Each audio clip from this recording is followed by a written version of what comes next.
Good evening, everybody. Going to call the Planning Commission meeting to order, and we'll begin as we always do. If you would join us for the Pledge of Allegiance, please.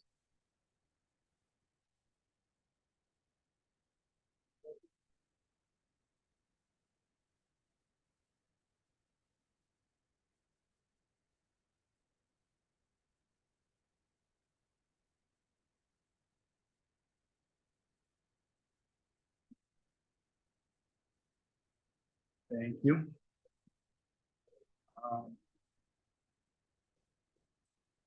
Roll call. Bill Kaminsky, James Rath, here. Suzanne Spahn, Stephen Maples here. Sarah and Anthony are absent, and Robbie Aiken present. Okay. Next order of business is minutes. Previous meetings minutes were distributed. Were there any comments? Okay. Can I have a motion then to approve the minutes? Second. Okay. Thank you. Moving to a vote. All in favor? Aye. Okay. Thank you. All right. So for tonight, we have 3 items on the agenda, and I did have one slight change. I was by the commissioners and have a motion towards for the 1011 Second Avenue proposal for PLPC 2023-0039. It was scheduled as of last meeting for now as a public hearing, but knowing that we still have engineering review, third-party review to complete, and knowing that we have some more commentary that dictates that the applicant will end up coming back for another meeting. And so my position was we should reterm or redefine this as public meeting and schedule the public hearing for another time so that we have all public comments at that point, so that whenever that next meeting will be is going to be a public hearing by default. So it's either we're having 2 public hearings or we're doing it all at once later. So we still get to make comment, interact, hear updates on the proposal, and then at the next hearing for it, or at next review of that proposal, the actual public hearing where public comment would be part of the record. Anyone have any opposition to that? It's just whether we do the public hearing now and then, or just then. I don't think we need to do the public hearing now as well. I don't know that I can be the project. Okay. But then again, I think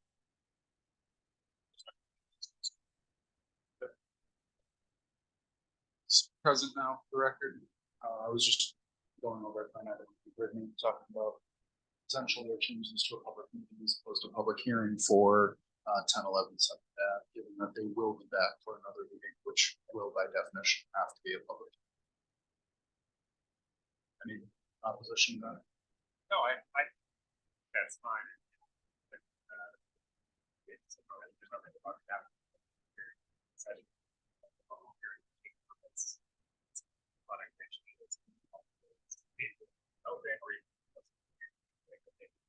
As far as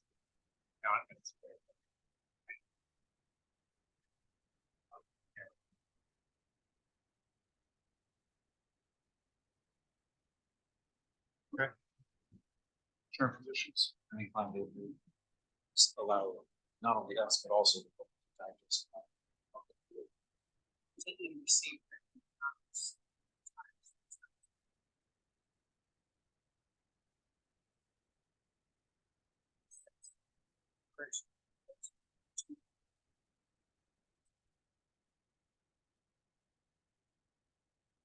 Yeah, I definitely didn't mean it out of any necessity to keep it to one meeting, just that in the interest of time, maybe more concise and efficient.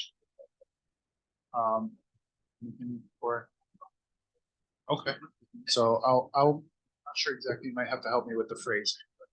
Yeah, so I'd make a motion that we adjourn the public hearing for the proposal to the September Planning Commission meeting. I don't have the date in front of me for that. And that for tonight, we still hear from the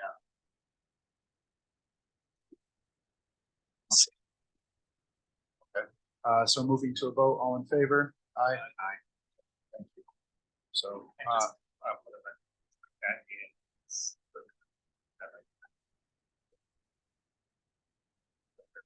so if anybody's here today for that project for 1011 Second Avenue, we won't have public comment today. That will occur with the public hearing. So if you're on Zoom or here in person for that application, it's just going to be a presentation. You're still welcome to, of course, listen in and see what's updated. But know that the official record of public hearing will be at next month's. Okay, so with that, if the applicant wants to come up and speak to any changes since last month's review of the item.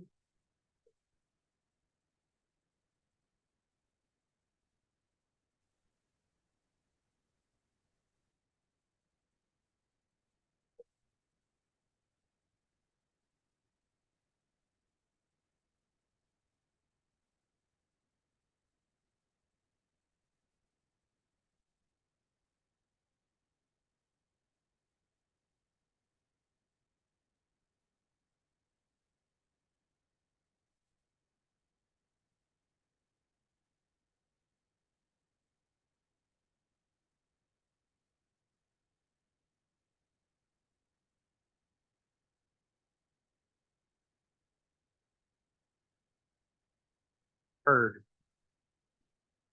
You can put it down.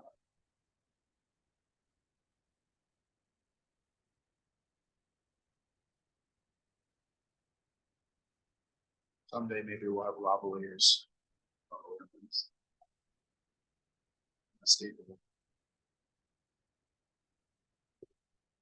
Is this, can you hear me? Yeah, Okay. the lights Just on wanna the make back. sure. Good evening, Brian Ostrov with Environmental Design Partnership. Thanks for letting us give you an update on the project. We were here a month ago. Was our first meeting with the planning commission on this project, and had a lot of back and forth, good discussions on that. A lot of which related to architecture. I'm also joined tonight by John A. with Doug White and Derek Regulus with architecture. So the architect, a lot of the discussion focused on that. So again, this is the similar site plan to what you saw last.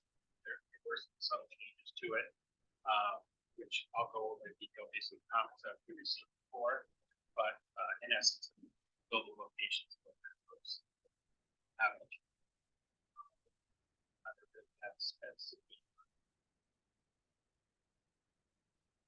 So comments that we received back in the July meeting, what was, as I mentioned, a lot of discussion about building architecture to be not so generic, more natural materials, shadow lines, dark window casings. I mentioned I got Derek from the top of your state in the architect on the project. We've got updated renderings that I think a lot of the discussion point that you had last month. Another comment was about land banking, some of the parking. The updated plans reflect 24 land bank parking spaces at this point. Go back to these, the ones that are shaded out in white that were previously shown in the site plan. We think that gives an appropriate number of parking spaces to the resident. Again, we welcome that suggestion. Signage near Second Ave to encourage public use of the path. That's something we're still working on, but we ordered that. Trying to get public from sidewalks on Second Avenue to the river. So that's something that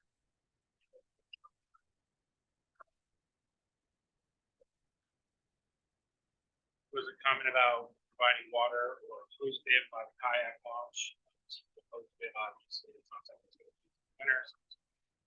Winterize that. We provided a lot of discussion about consideration making Second Ave sidewalk and local use path restricted Second Avenue. Further discussion, with the city. Our understanding sidewalks are really required per the city standard approvals. Actual second out itself, so I think staff needs to. Get it submitted, but, so right now, that sidewalk is the same as what was originally submitted. Was discussion about changing some of the grass areas to meadow, which we actually like. We thought that provides a more logical separation.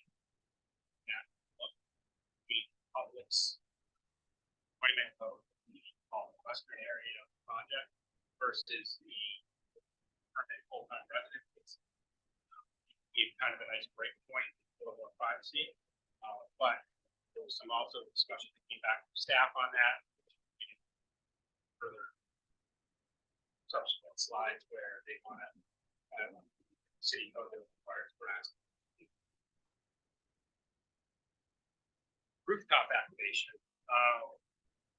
Brian actually liked this idea. The problem we have here is that would require stair towers and elevators being extended to the roof, which variance. So the architect talked a bit more about that. But yeah, I guess regarding signage, kind of tribute homage to the site itself. That is something that we incorporated into the Stockbridge months.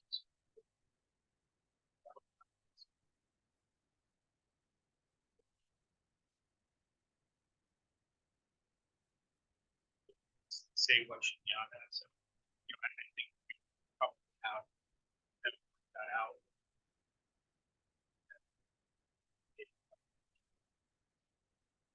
Impressive.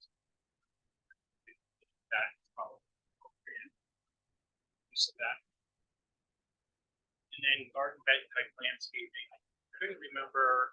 I think this related to a community garden comment, but I couldn't remember that. We do have things in front of the building.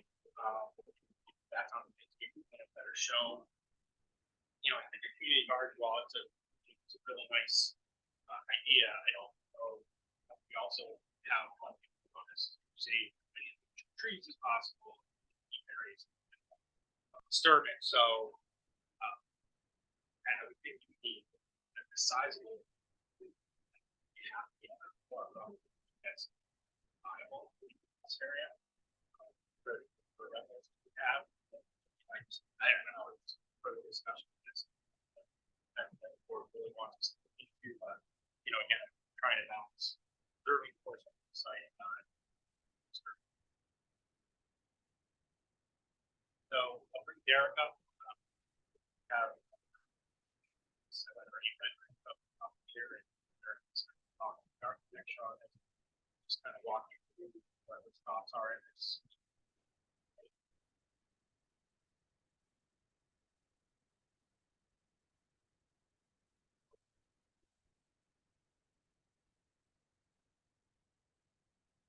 Just go through review.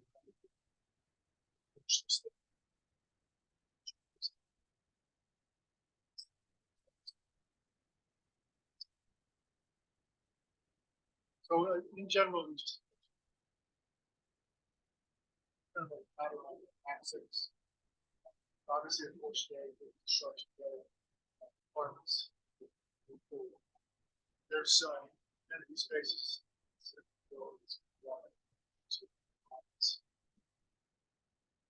Part of project basement. The building is kind of shaped a lot of requirements.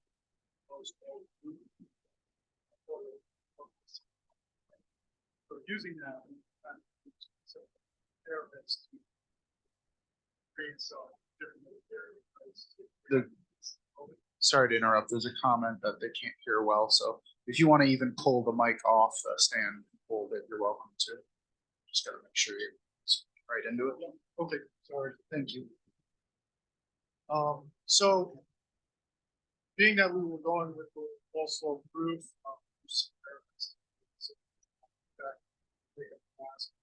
heights and whatnot, articulated the facade in and out in a few areas that seemed appropriate. Recessed the balconies here of the building, which kind of create more depth back in these buildings. Here. No, while keeping theme with the residential style, we're going with an Adirondack kind of accent feature. So we added some different things here and there to incorporate that. Building itself is like a double border. Sure, this is all we do, guys. Just gonna give you the overview. Studios, 2 bedrooms. Another way, we're breaking up the mass of the building, trying to incorporate the natural materials like was previously suggested. We have a stone base around the building, increase the height of that in some spots to kind of bring it up to the facade. You know, and I think it looks better this way, so it's better balanced building. Added some small accent roofs, stainless steel metal accent roofs you can see there. And the entrances, we have some heavy timber go along with that Adirondack accent theme. The windows were all white before.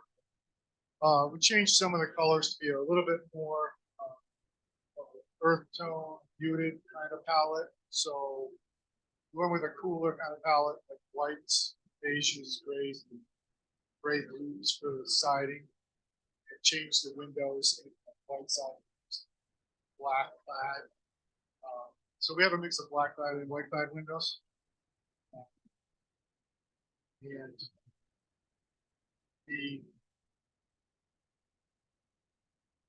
the building itself it's just designed to just have a look. Trying to break up the mass. I think that's about it. I can answer any questions. You guys covered a little bit. Thank you.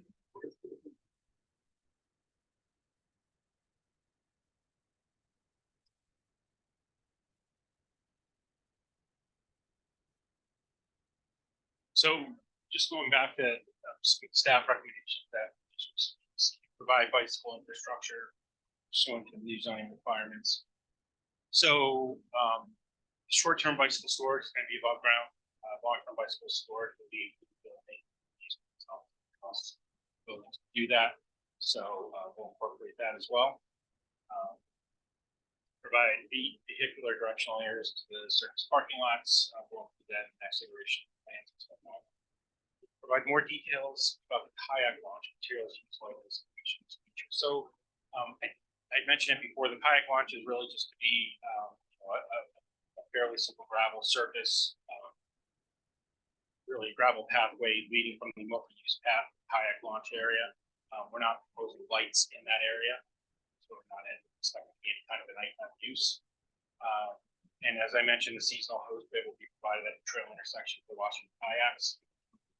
There was a comment about provide a structural detail of the gazebo. Prefabricated gazebo is kind of what we're thinking, roughly 12 by 12 in the overlook spot of the site. I didn't understand structural details that kind of gets into building permit type stuff, but it's permanent. It's not a temporary gazebo. So I didn't know if that might be foundation ideas or things of that nature, but I mean, we can get you kind of an image of what we're thinking for the architectural details of that. Provide signage, we talked about that. Sites, pedestrian wayfinding, kayak launch, again, which is the same.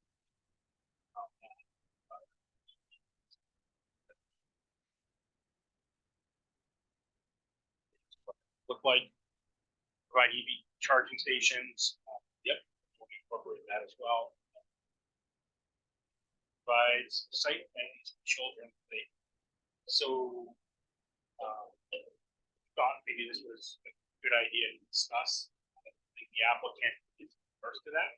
I didn't know if there were specific types of playgrounds you had, maybe more of a natural playground or a certain area you wanted to see that in. You know, and again, we're just trying to balance that. We're not trying to disturb more areas than we need to on this site, but you know, the applicant's open to that idea. Provide walkway connections from the buildings to the pedestrian pathway. So the proposed buildings will have no direct access from the Riverside units to the multi-use path. That's intentional. Again, that's to kind of give separation between permanent private residents, and public that would use the multi-use path. But obviously, the residents through the sidewalks. Oh. With that? You're on Zoom, make sure you muted.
The council is muted, gentlemen. Can you hear me?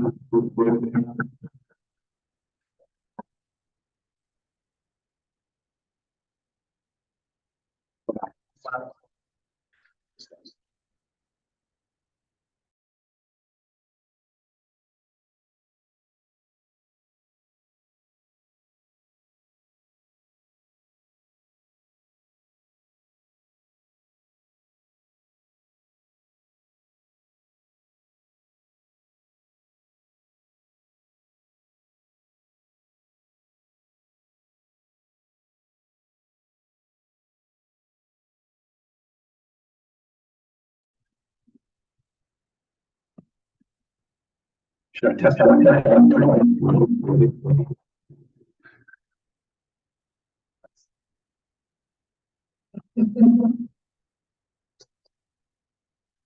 There.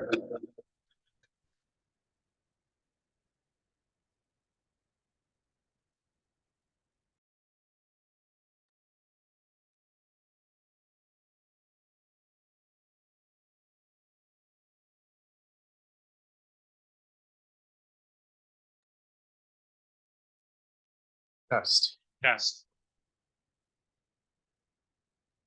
Okay. So let me go back a second. So residents having sidewalks installed in front of their property would be required to maintain them. Yes, comment noted. As I mentioned, that would be similar to any residents that's on a public sidewalk. Those are the sidewalks, of course, along Second Ave use path. Proposed sidewalks do not extend across the driveway entrances of adjacent residences. So we'll update that to include the concrete extending through the driveways. Replacement of grass with meadow conforms with city codes. This is what I was mentioning before, requiring grass to be no higher than 6 inches. Again, we like the idea of the meadow, but also can't look at city code. So maybe it's something for further discussion or clarification on that, but we're open on that. As I mentioned, we got a comment back from staff that we don't have the authority to with Second Avenue and change that comment or agreed. And again, the stipulation of the ordinance basically states sidewalk. No provision of a maintenance plan. So again, if I could get some just further clarification on what's requested. If it's relating to, who's going to maintain what, it's anticipated that a property management company would be hired for all maintenance activities, including snow removal, landscaping, things of that nature within the property itself, not the sidewalks along Second Avenue. And no designated area for snow storage shown on site. We'll pick those areas as well. Obviously in the event of a very large storm, something of that nature, just like everyone else, the maintenance company there would likely have to contractors to get involved.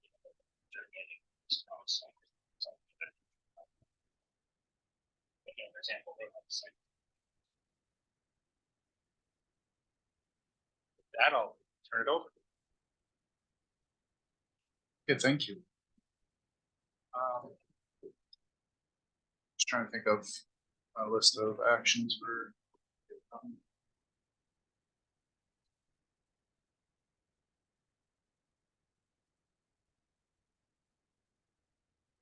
All right, so we're not doing public comment, I guess, as we decided. So we'll jump in with any commissioner comments or questions you guys may have. You should have mentioned this before. But we had a conversation via email about meeting on site. Because I don't know, I've been to the site, but it was about 2 years ago. It was first being brought up to the planning commission. And conversation was just about if people had been there and they would like to go there and get a sense of what the site is like.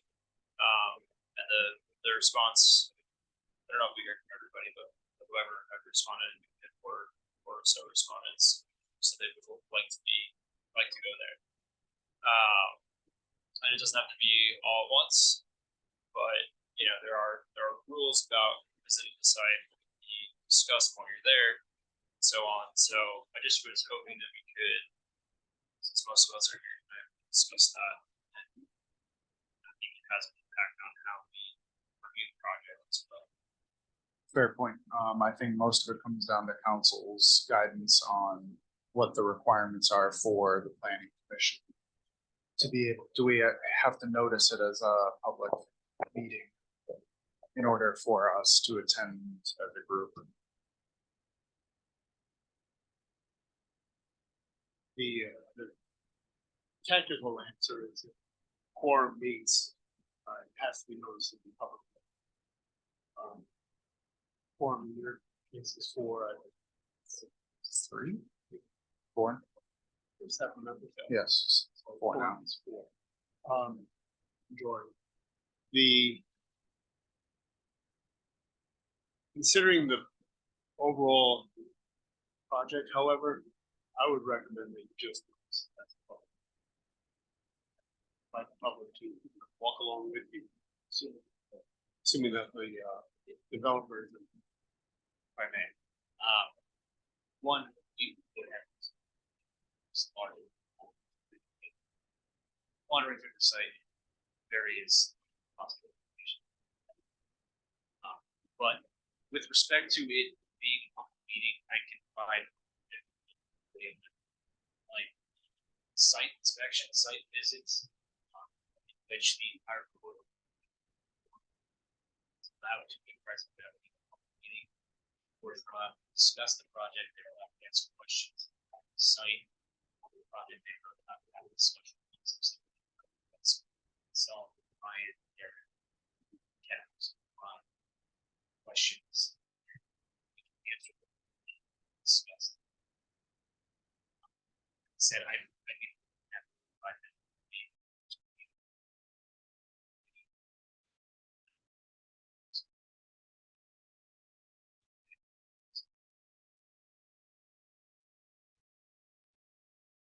So just to I've read cases where they visited similar sites, but not the actual site that would be developed.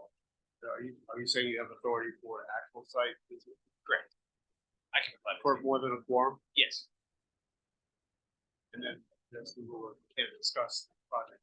They Right. can't discuss, They can't deliberate and discuss it. They can can't ask deliberate us among questions. themselves. You can ask questions of the site, not discuss the merit of the project or design elements. Correct. You can ask us, where is it go? Heights. Just to make it more tangible. Exactly, right. Is that something that the applicant is want to coordinate with us? Yeah, I don't.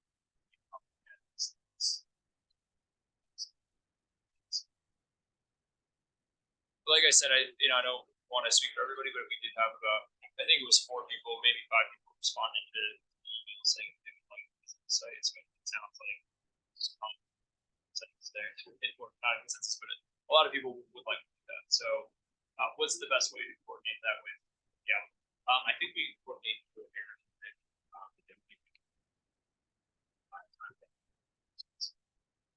Great, thank you. We can't all group go as one group. I think it's worthwhile to do multiple trips. That's what we need to do. And that's satisfied with the precedent that you receive in council. If you think that it's on the precedent. And for support, I think the idea of getting visual on the space, so many people, so much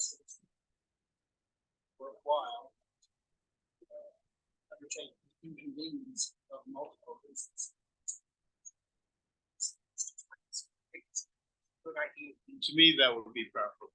You mean in smaller numbers?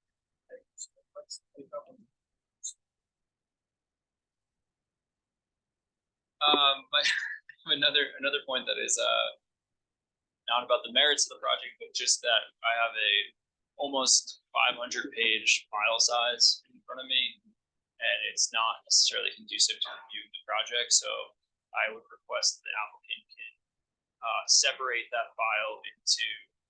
I don't know if that's something that if Eric has compiled them or if you've submitted them all. Looks like it's 480 something pages on. Is that because it includes the stormwater pollution prevention thing? Probably, yeah. That's several hundred. So if you could just separate it into the site plan and the narrative, the different segments. I know at one point it was more separated, and sure, that was appreciated. So if you could just provide that for the next meeting. No problem.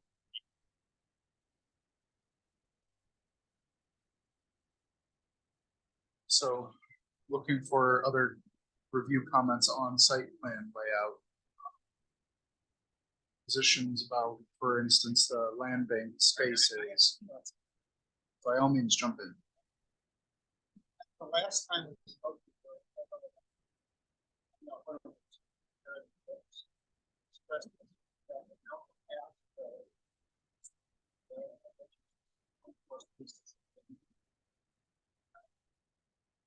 I'm still looking.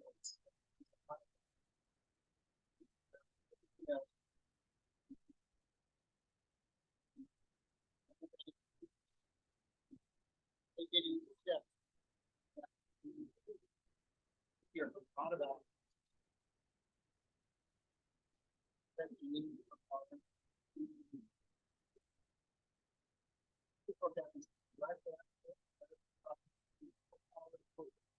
Bill, make sure you're in the mic. It's so hard to do this. No, Yeah, the less asphalt, the more palatable this whole project will be to everybody who has concern. So, I just look at that and say, I don't know how you came up with 24 spaces. Could it be 48? All right, we'll take a look at that. Try to get us some additional information on it and see if we can. Obviously, we don't have to do it, the better. We just want to make sure that we have enough parking spaces for us.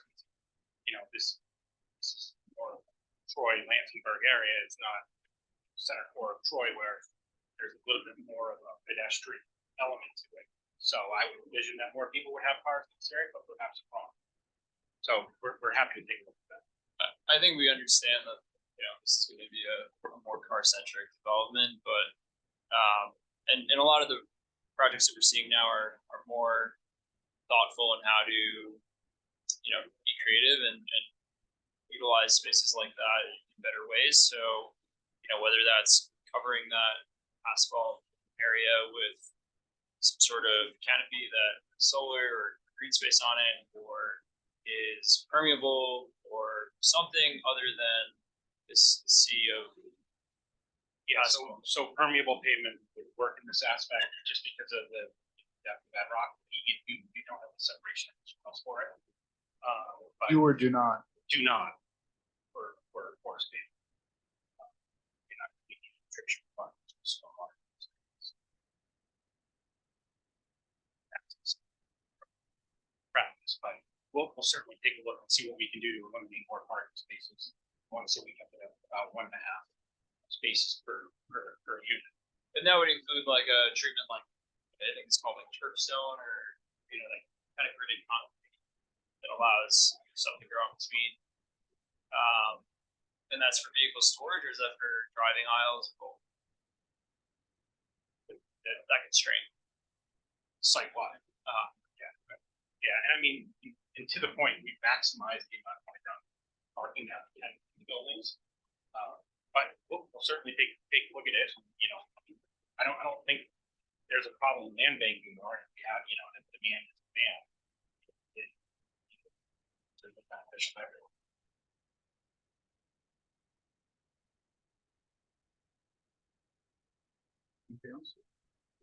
Hi. So I know this is a subject that's has a lot of thoughts and feelings. I do know in some of the submitted materials that some groups are proposing to work directly with the applicant. I was wondering if there was any understanding, any potential opening, or willingness to work with some of the groups, particularly the Friends of Kentucky. I'm sure John will have comments on this, but I mean, just to give a history of this project, and I know we talked about keeping this open for meetings for public comment. There has been dozens of hours of public testimony on this project over the last 3 years.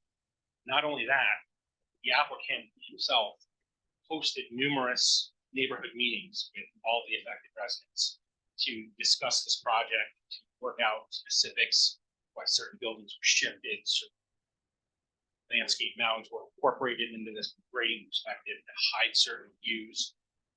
So I do feel like the applicant, to the extent that they have really gone above and beyond what most applicants would do in terms of public outreach and discussion with the public, like John tried to do.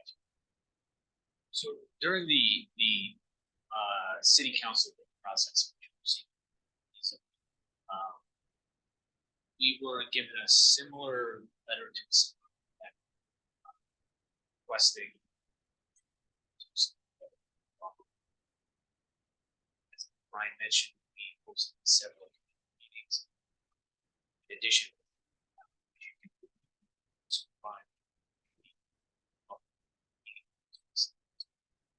that was afforded a special opportunity of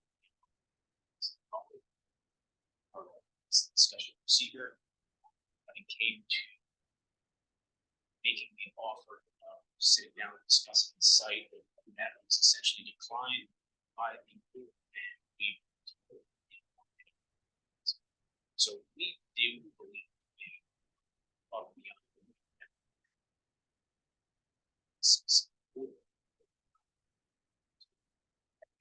Our group business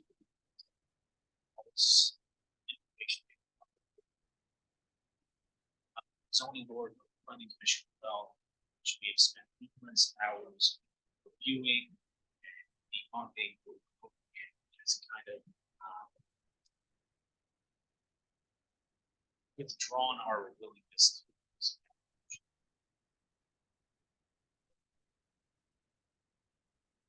Just be clear, they have like a specific set of things. I don't know if y'all received that or not, but just sort of just in this particular iteration, there's a set of specific. correct. They have, and we will address that letter point for point, as we have in the past. There is a lot of inaccuracies in the letter. significance of what is identified as a parking site. Rent those areas of the site are efforts to avoid those areas.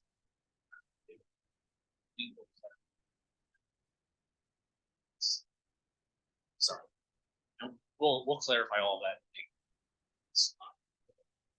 Steve, are you asking out of concern that an outcome from that back and forth is gonna be changes to the site plan? Potentially, just, it's more of like a process kind of question, like, that there is this fairly organized effort that just if at this point, given all the back and forth, there are specific requests and ideas and things, if that would be acknowledged or entertained, answered, whatever. That's the question. That's all. I think they answered it. Understood. Just wanted to tread carefully to make sure we're approaching things related to site plans. Yes. Most of the things in here are specific to site plan. I would just add on to that specific point that if any application before us where there's been significant public concern, opposition, we in general always requested that the applicant try to negotiate those concerns with the affected community members. Again, whatever perspective from an understanding that we can require it, we can say you have to do what they want. We encourage them to try to reach some of those. Some of the same thing here, saying if there's any combination that we need that address those concerns.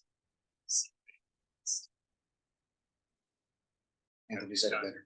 Every other case said that. Okay, a little bit of discussion about the land bank spaces. I understand you got to strike a balance there, so not more to add on that. Anything else from the other commissioners on specifically the parking impermeable space? Okay. Eric, the staff recommendations we have in the staff report, correct me if I'm wrong, but those are mostly the same as from last month. The notes seem updated, but the recommendations are the same. A lot of them are the same as what we've seen before, right? Because ultimately, I'd like a lot of those things addressed as well. So at some point, we may seek to just kind of pass those off to you guys. My comments at this point are mostly about aesthetic and appearance of the building instead of site layout, but the rest of the commissioners have anything else to go through that. I'm looking at New York State Archaeological Council on SAC, and I'm also looking at the Rensselaer County Bureau of Economic Development and Planning, and SHPO, the New York State Historic Preservation Office, all of which suggest that a much smaller footprint be made to avoid the sites, the Native American sites. And I'm just wondering how we could possibly pass this as is, where it seems that a couple of them have been identified that you're going to not develop on, but a good half of them are right in the middle of the footprint. So, Sure, and yeah, there are some areas that are within the center of the site. That's this parcel. Again, strike the balance with trying to keep it away from neighbors on Second Avenue and up right up to Second Avenue.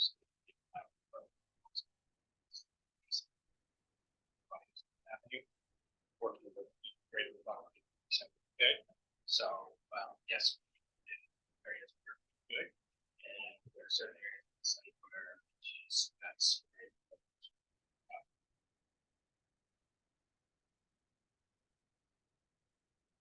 With respect to the site, sorry, in our prior submission, in our expanded environmental assessment, you should find several studies from parking which conducted this excavation studies.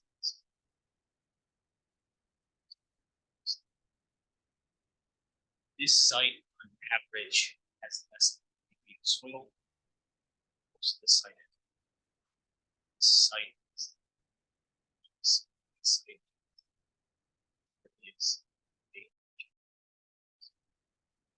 there is not a requirement that we not build. What the process is, I avoid those to the extent that it's to artifacts catalog.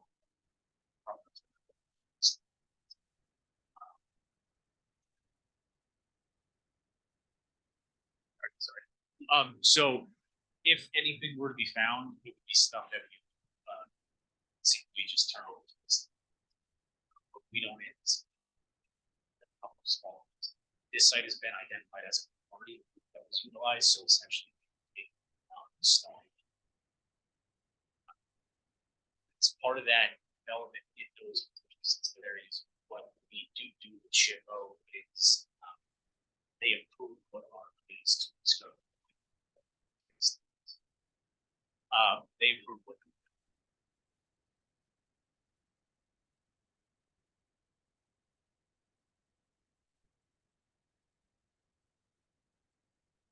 I mean, one of the things that's come up in the past, when we talked about the parking and now that we're talking about the archaeological significance, or should I say the interest of avoiding certain areas that have been identified, is the soil depth. And I'm just, it's not something that we hear often. And I'm not really, this is not my area of expertise. So, I mean, it strikes me as a strain, it's that impacts the viability of building something. Some of the things that we're looking for are butting up against this constraint. I don't know. I mean, I think potentially what would be productive is to just have a discussion about what happens in these scenarios. I mean, obviously, applicants have a right to make a profit on their investment, return on their investment. But it just strikes me as something that people have really challenging areas where they can't build things that are suited for certain sites.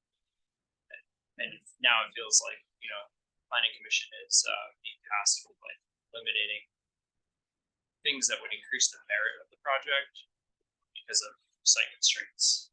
Such as, Well, they're citing this soil issue where there's not enough soil to do.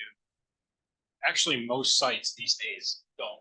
I mean, certain areas allow for good infiltration practices in ground. If you're talking about as a stormwater treatment. So, for example, certain areas of Saratoga County have beach seating, basically. Clifton Park has certain areas that are beach sand-ish. In certain areas, the infiltration rates are too high. We actually have to slow down. There aren't many sites where we use underground infiltration as a stormwater measure. If that's what you're saying, I don't think this site is unique in that aspect. There was a project that was involved with it's a 200 unit apartment complex in Glenville. Glenville, same thing, very shallow shale type bedrock, and you have what's called C and D type soils. They're not good, well draining soils. So in those instances, you use surface water features, stormwater. We still meet the requirements for the general permit for stormwater construction activities. The general permit from the DEC in those instances just use different stormwater treatment measures that are within the stormwater management design manual for the state as well. But I didn't want to confuse you on that. It's just, No, I appreciate it. Like I said, I'm in this area. I'm essentially a layperson. yeah, and the other things that we were talking about in terms of constraint really come down to want more areas of the site cleared for a community garden, for a playground. There's been, it's a push and pull, right? So those things are things we obviously need to discuss. Yep, but that's kind of where I was going. Not because I wouldn't be conducive for that, it's just. We talked about trying to keep some trees. Thank you. And I'm sorry, but I thought that you raised the depth of the soil before bedrock in the context of the archaeological digs and what could be possibly there. Yep. And it was only 3 feet. That's It's correct. not affecting any of your other proposals with respect to can you build there or can you do these? Am I getting It was that just right? meant, yeah, it was just meant to say that, right, the dig sites that were done, which was throughout the property, generally had bedrock between 0 and below. And if you look at your new plans, you have, instead of building retaining walls, it's exposing the rock. Some natural rock. Which sounded pretty good when I looked at you. That suggests that to the extent that there may be archaeological things of value, they're only going to be in a limited depth of soil. Correct. Correct, and if you go back and look at the Harkin studies, they did shovel tests, they did an entire grid pattern throughout there. You can see exactly where that rock is, because they do bore in rocks that are shovel. It was also brought up in the context of the porous pavement. It was originally, the depth was discussed related to the archaeology, but it's also relevant to your comment about not being able to use porous pavement. They don't have infiltration characteristics.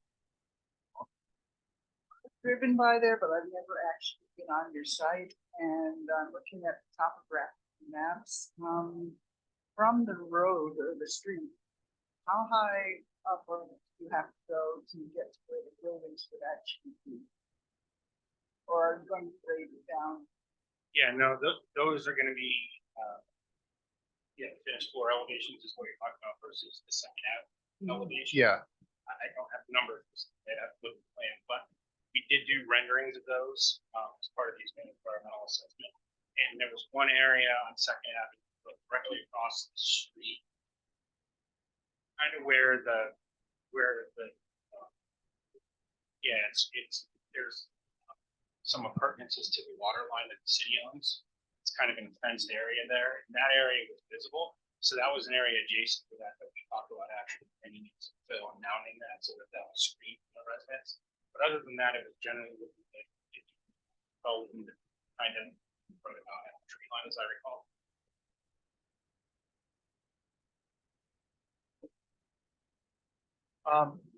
Sorry.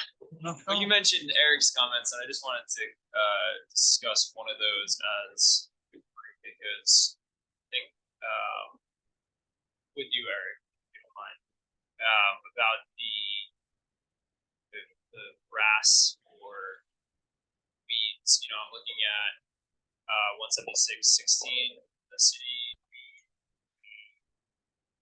exterior property areas, weeds, and this reads to me, it says weeds shall be defined as all grasses and plants of vegetation other than trees and shrubs provided. However, this term shall not include lawn grass, planted ornamental grasses, cultivated flowers, or vegetable gardens. What was that? no, that's exactly where I was gonna. So it seems like a meadow that includes specifically ornamental grasses, cultivated flowers, and vegetable gardens. Obviously not vegetable garden, meadow, but identifiable plants is basically how I read that. Not noxious weeds, which is another term that's used here. It's almost like intentional planting. Yeah. So you have Which could seed include- mix that you use, and Like a wildflower seed mix. Yeah. So I think Which that I think is what we showed on the revised plans. right, but just to address the comment, discussion. Does that satisfy the code as you understand it? As someone who's the code writer? Well, from my time working in code, I found that this should probably go down a little bit better combination. We've had similar circumstances with properties throughout the city that try to do just as bad as not on this kind of scale though. So I mean, as the property maintenance code says, grass is lower than 6 inches, and if you wanted to take that further to incorporate specific plantings and such, I would just probably feel better about it with Is that something you can coordinate?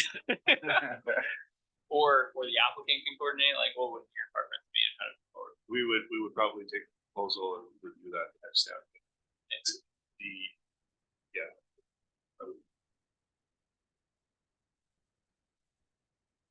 Just like James is saying, we're saying it's an intentional act, we're requesting it via the site. That seems to like provide some sort of like guidance. Yeah, But I think it's the argument about the site plan, but it's on.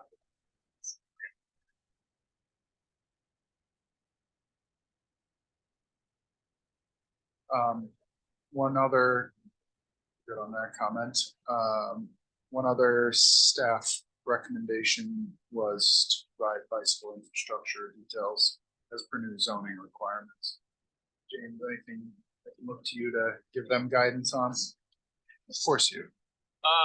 One of the things that is probably the file size that might computer that might be able to do, I'm not sure. Is just the legend on here. I'm just trying to understand what exactly is being proposed where. I don't see it's maybe, but I don't see what this kind of brick pattern. Is that concrete? Is that asphalt? On the site plan? Yeah, it's what's being used on all most of the path. It says 8 foot wide multi-use path, so. Yeah, so that's intended to be an asphalt path. Okay. In It's terms just of, used to differentiate the path versus.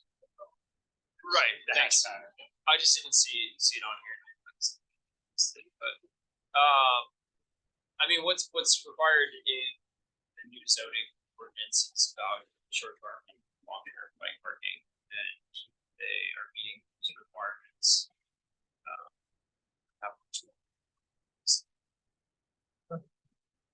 And we were just thinking short term would be outside, long term would be inside cover. Yeah, and that is the Consistent with the code, yeah. and you have that in every. The gazebo comments about structural detail, it's possible. That sounds like something I may have said. It probably meant architectural. Forgive me. You just want to get a look at it, right? Yes, Sure. I think that's Okay. all that. I just wanted to confirm it. I'm not sure if that was mine or not, but it sounds like it could have been, so I'll own it. Yeah, well, I think we're just trying to understand what that looks like, what the space is shaped like, the programming, but. Okay, were there any others from your list of, captured comments that you still had questions for us on? You said you're looking for more direction akin to the gazebo one? Yeah, just, the community garden idea, or was that really like garden, that type landscaping out Yeah, in front that- with like. I think that was another one of mine, and I meant more so what you just said, annuals, perennials, Okay. rather than like A community garden. vegetable garden. Right, okay, yeah, It would be. I wouldn't hate the idea if it did fit in somewhere, but I'm not saying that it needs to or stressing. okay, I no, just appreciate that. I just would say, I mean, it's not, it wasn't one of my comments. I think we do need to try to keep as much of the area wooded as possible. But you mentioned that half acre garden might be, the scale of the garden would be constrained. And, you could have a functional garden that's like 10 of an acre, even smaller than that, not large. Again, not one of my really important asks, but I just want to say, if it was, other people really want it. Sure. Or to kill two birds with one stone, you have community gardens that are roof. That's one of the ways I had suggested activating. Sorry, that's. But the trouble with that is getting access to the stair tower, so. Which we discussed. I've been racking my brain this whole time, trying to figure out how to get you up there. One of the other comments that Open you asked, stairwell. I don't think we want to go back for another variance.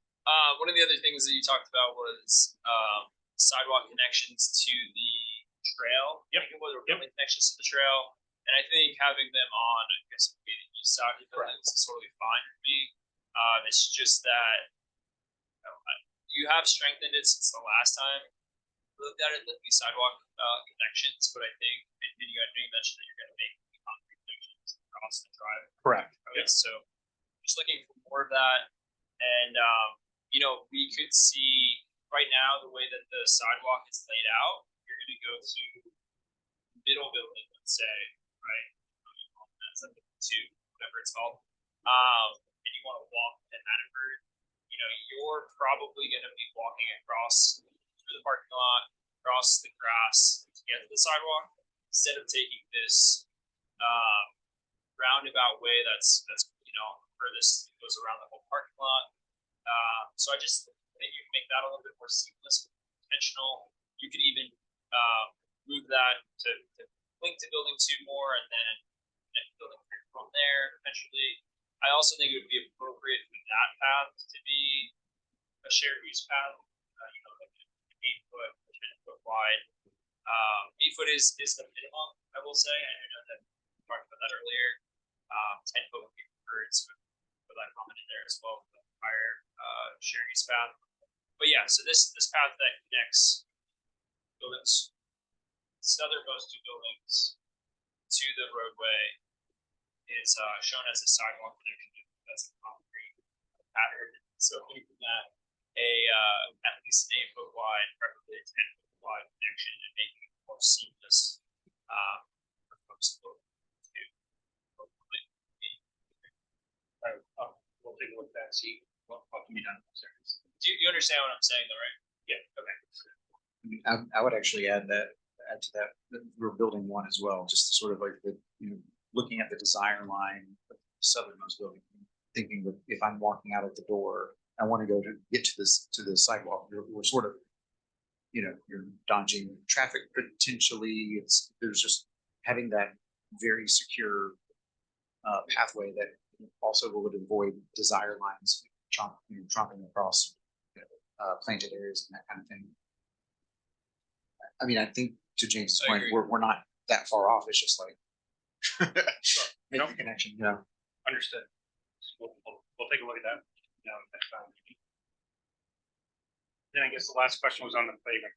Specific, or is it just to address I think kids? I think the comment was born just looking at the site, saying there's a lot of space. Some of it's going to be public. Is there any amenity that can be built there that really develops the use of the space? As for style, I have seen the more like natural style playgrounds. That does make good sense to me for this installation, where you're essentially using We've done that at schools. or Yep. flat rock. Actually, recently. That could fit nice without, and doesn't need to be a big footprint. It can be fit into the space you have, the green space, I should say, that you already have disturbed area. I think it could fit within what you already have. As for roof access, I'm still in my head trying to think about how to do this. In building B, or building 2, the one with an arch to it, I think it might ultimately affect floor plan. I only see floor plan layout that says first floor. I'm assuming it's the same layout all the way up through the structure. It's very similar, the amenity space.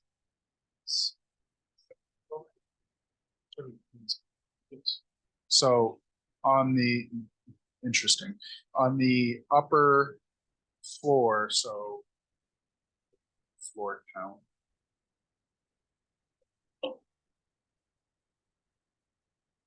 That was ground. Oh, first, second, third. What So page is- in our submission or our packet, it's 30. Oh, sorry, the floor plan is on page 33 of 484. In the center of the, call it a C shape, if you took exterior space on the 3rd floor, you could have a stair that accesses the roof. You would need to wall off. It could be done, is what I'm saying. Elevator is trickier to try and fit in, which ADA requirements when you either need an elevator or a ramp to get up there, so it'd be easier if it just show you after this. Yeah, on okay. the screen. Fourth floor, you mean? Yeah. Okay. If ground floor is first, then yes. Sorry, bounce between No, I'm just, European system. Trying to follow. I could see, access would have to be available from the interior of the building, but it would pass to the outside, and the stairwell would be exterior to get up to the roof.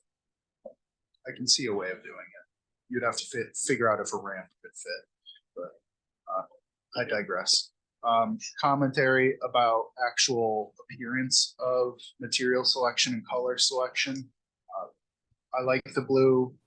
I like the stone. I like the white. I personally prefer the black window casements. Overall, I'm going to do my best to emulate Sarah. It's a little busy for me color wise.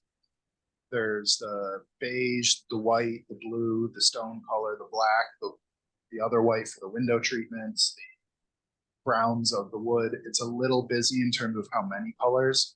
I really like the blue and the white colors that I'm seeing in this. Could you go to, what building would this be? The other view of that building, the backside, the riverside.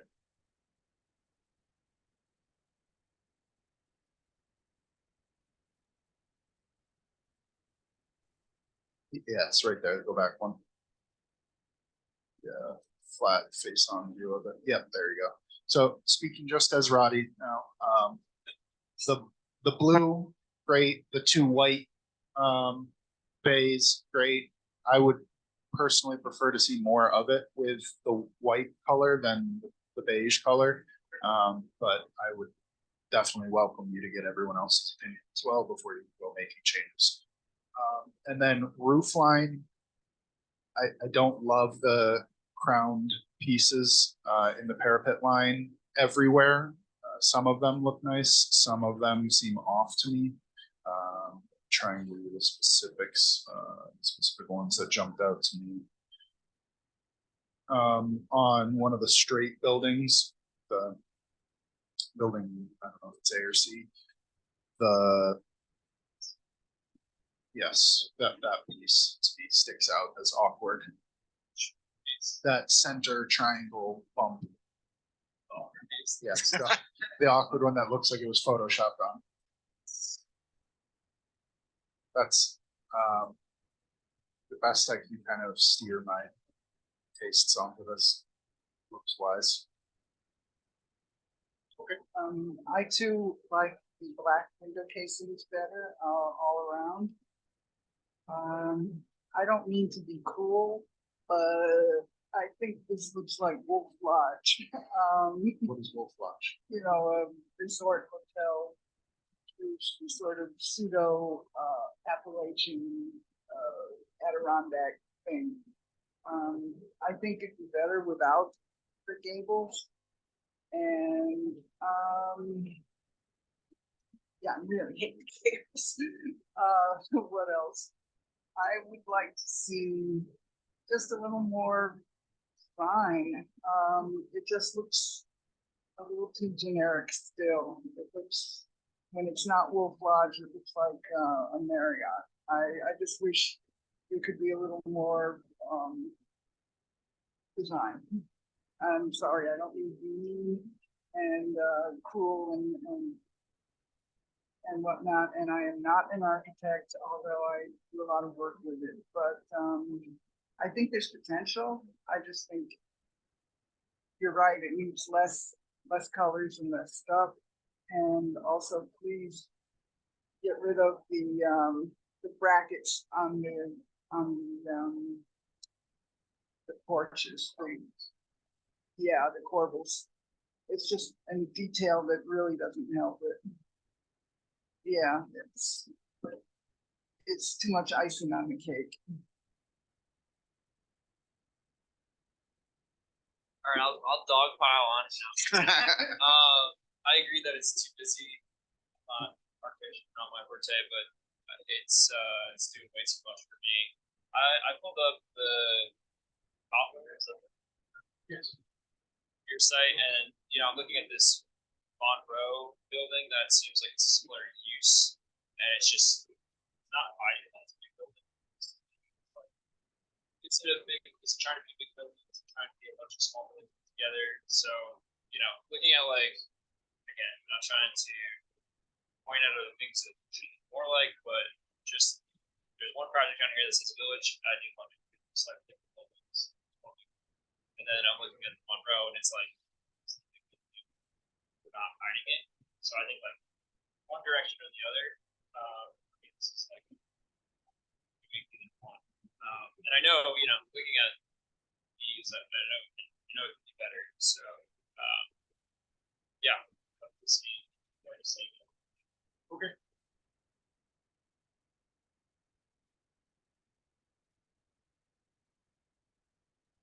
Just my last comment, I was actually gonna pop back for a second to our conversation about runoff, and I just wanted to know if bioswales and other kind of more surface type of treatments were considered and if they could be added. Yeah, so there's a detailed stormwater pollution prevention plan review and erosion sediment control plan that has all that stuff. It's got SWIFT has all the HydroCAD modeling in it. Absolutely, we have to post development flow is less than we absolutely are in the walking towards design.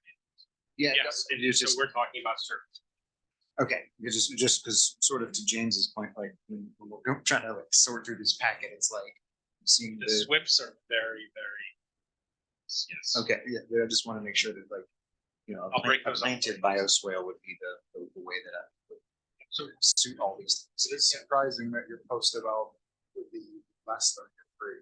I mean, considering it's You have to slow it down. No, you have to slow it down. I mean, that's You don't mean volume, It sorry. just blows my mind as a layperson.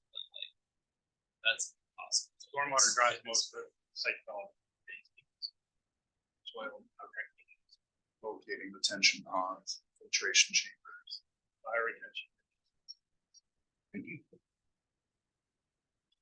Okay, anything else we have? I have a question about view sheds. I'm seeing the area that is marked as undisturbed, right? We talked about this last time along the riverfront, and I'm trying to wrap my head around that. Is it intended? Are there going to be residents who have to do the river, or is that tree line area? Yeah, no, I don't think. No.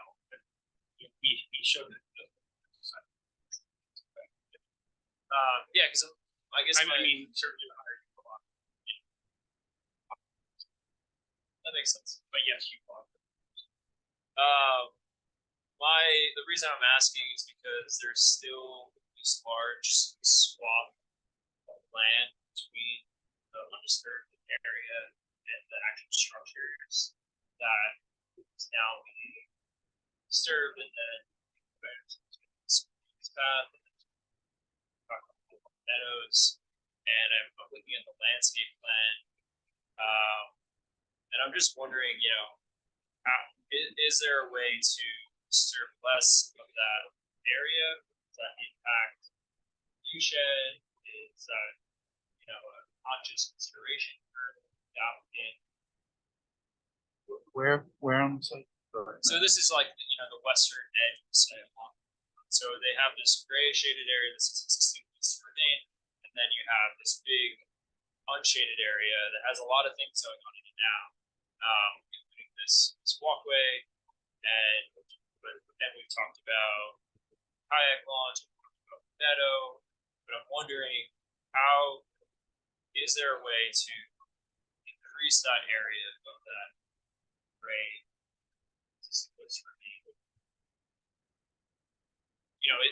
whether or not that means I work in a lot of trail projects, and I know that you can build a trail through wooded area. Sure.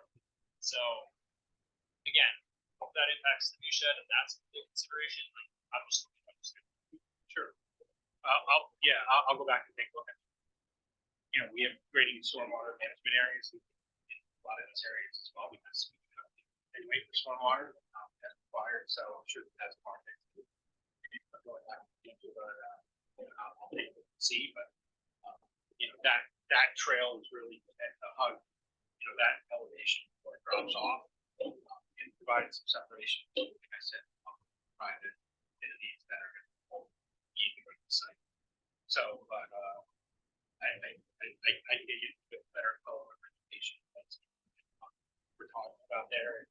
That discussion, that grass, manicured grass. Maybe that's something for on site. Sure. I also sent a bunch of comments over to Eric on July 1st. I don't think I've received them after them. I had a bunch of comments about landscaping, the onsite trail, the offsite sidewalk. I know we talked a lot about the trail and the sidewalks, so just landscaping.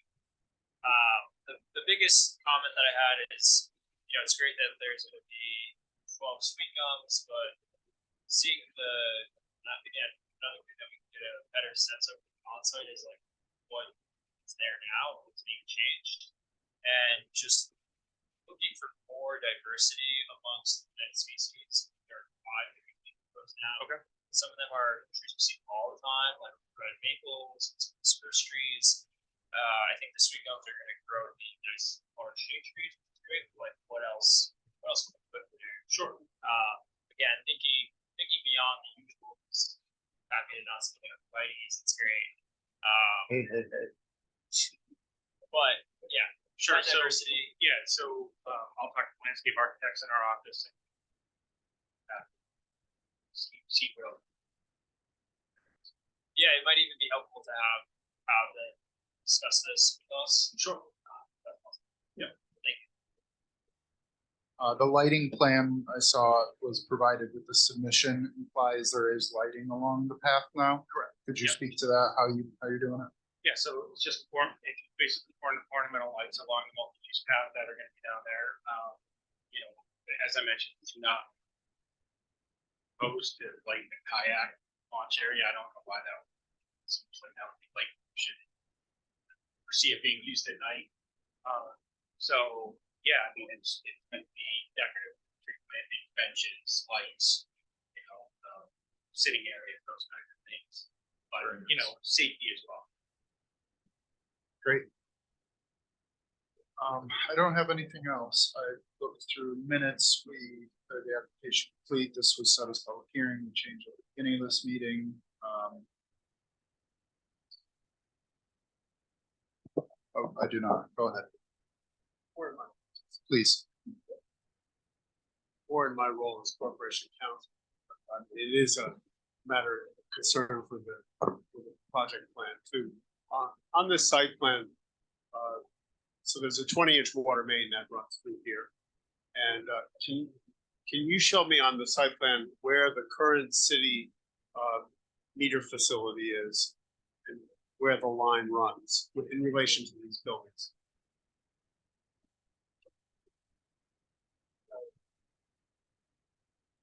Main water line that goes across the river.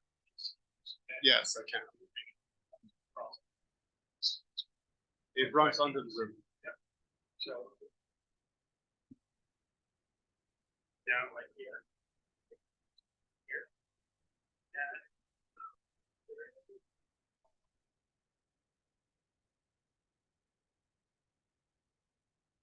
And so the only thing that we have that's good for that line would be that driveway.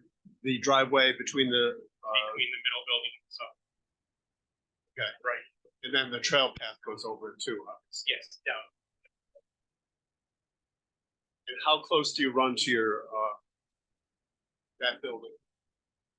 Between that and the water line?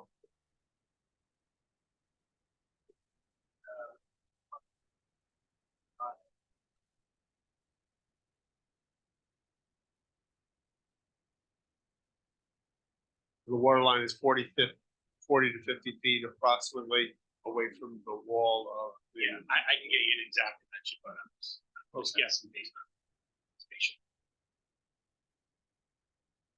And the water line, of course, is a major consideration in where you're placing the buildings. Very good point, yes. We cannot put a permanent structure without water.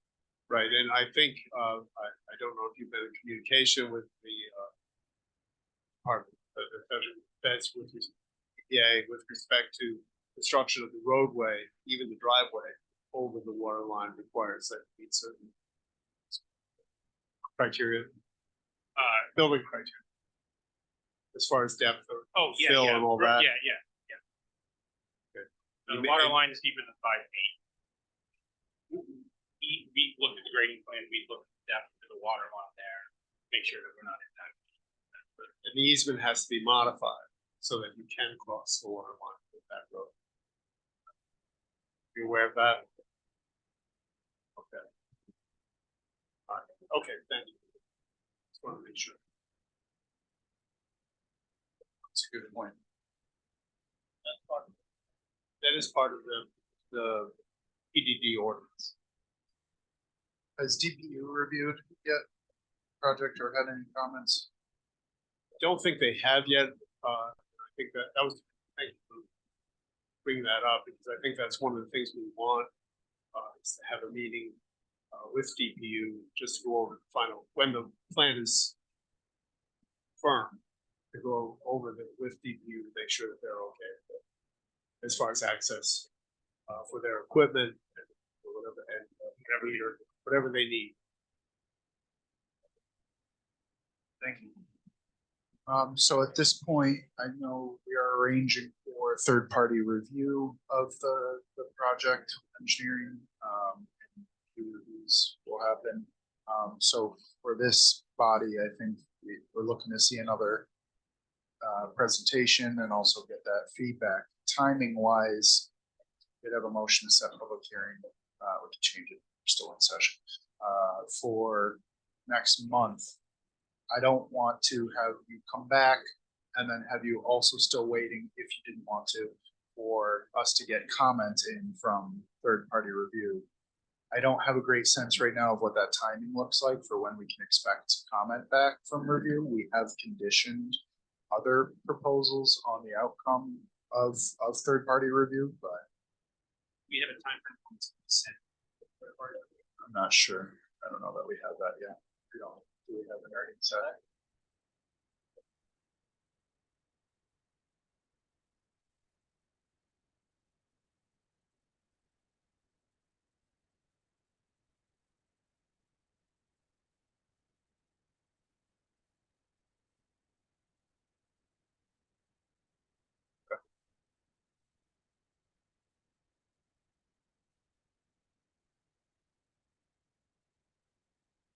I am. Anything else you'd want to see, or for instance, if we were further changing the parking arrangement or adding in other site features or moving like the path for some reason. Yeah, that was what I had. If I can see less asphalt, that is possible there. I don't know. Fire.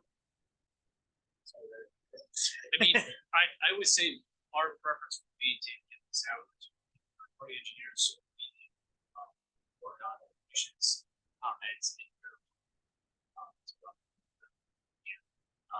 So Brian here is advising.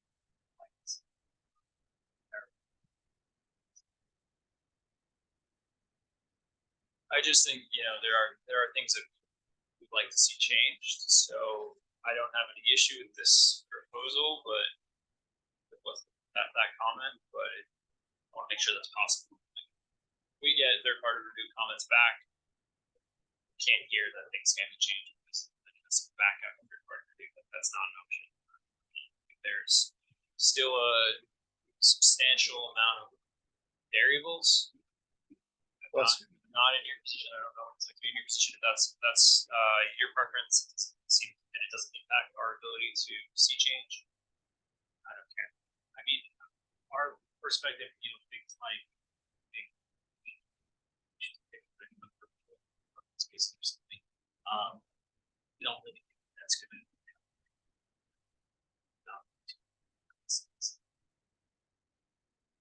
One of the, What about, what about James's thought? Okay, decided not to wait.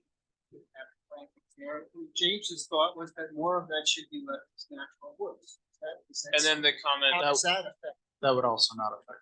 Well, I don't. but the response was, we have to look at how that impacts stormwater.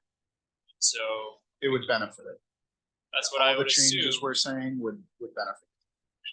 That's what I would assume, but I'm also learning today that trees don't soak up as much water as new development. But yeah, I just, again, I want to make it clear and confirm that we can still see changes like those. Absolutely. Okay, then that's totally fine. Send it out. Would that also be workable with, you know, community comments about suggestions to the site? I mean, some of those are pretty substantial. Those are interchangeable. Yeah, this really becomes an administrative process discussion at this point. Okay. I think this is really, we're hoping to have review back before next month. And that they're making changes or discussion tonight. And then all of that would happen next month, be reviewed, and also hear public comment. Now, if there's still changes that we would like to see, that will mean needing to come back again and address those, of course. And then that's still going to be public hearing. So just be aware, we could potentially have several public hearings related to it. So that's about. Because we're setting the next meeting as a public hearing as of right now. But if we get comment back and get site plan changes and there's still further work to be done, that'll be another public hearing after next month. If I'm hearing you correctly, the public hearing will remain open. Say that one more time. The public hearing will remain open so long as the planning commission. So long as the planning commission is requesting changes. Provided that the public hearing has been opened in the first place, yes. Correct. So I guess my point is, I don't think that the third party review impacts the public hearing back. Public hearing maybe planning commission. Potentially. Right, but the idea that site plan change that affects the third party review. If it doesn't, then that would be answered. No, understood. And we're anticipating that there will be comments from third party review after the rest. Great. Yeah, so then if that's the case, we'd need a motion to, to set public hearing for this next month. So the third party review doesn't require a motion. Correct.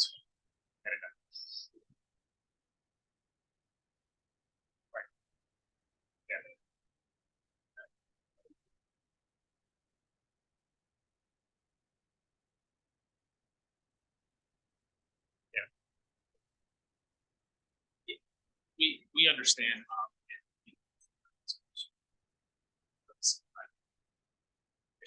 We can be in contact. Fair enough. Eric, I would just ask. Whatever you need from us. Okay, then I think we're all set for tonight. We need another motion. Thank you. Thank you. All right, so the next agenda item is PLPC 2023-0021 for 124 4th Street. Thank you for your patience. Thank you, Rick. 1 second while we get our regular council back. Swap council.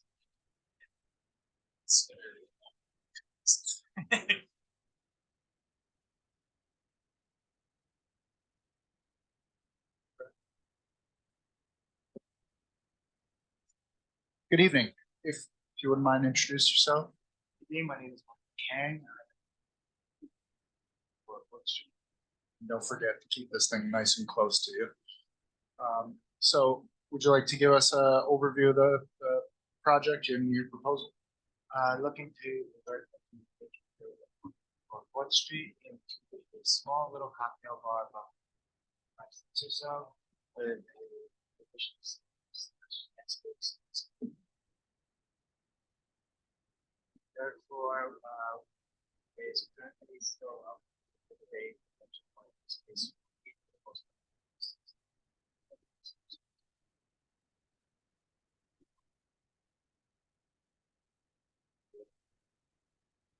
Okay, so this is on agenda as type 1 proximity to historical district. So we need to declare lead agency, we have to declare application fee for the whole line of this project.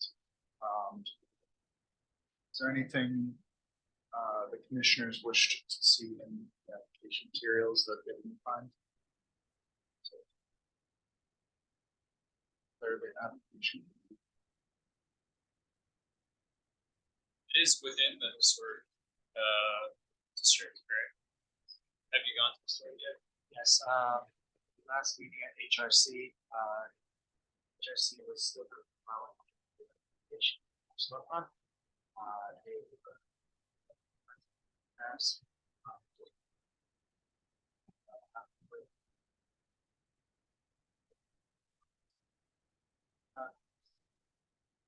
haven't really had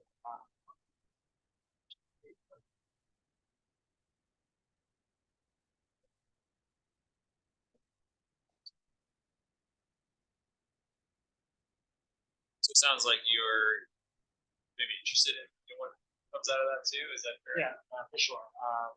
They proposed, but they find some.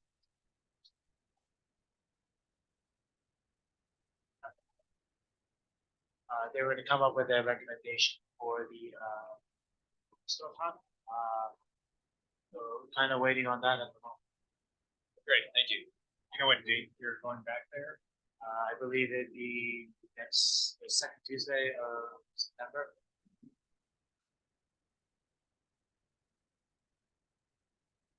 And the facade improvements that you're looking to make are exclusively on that first floor, or? They would be including the windows as well. Gate on the left side that is Smith. Emergency easement as well.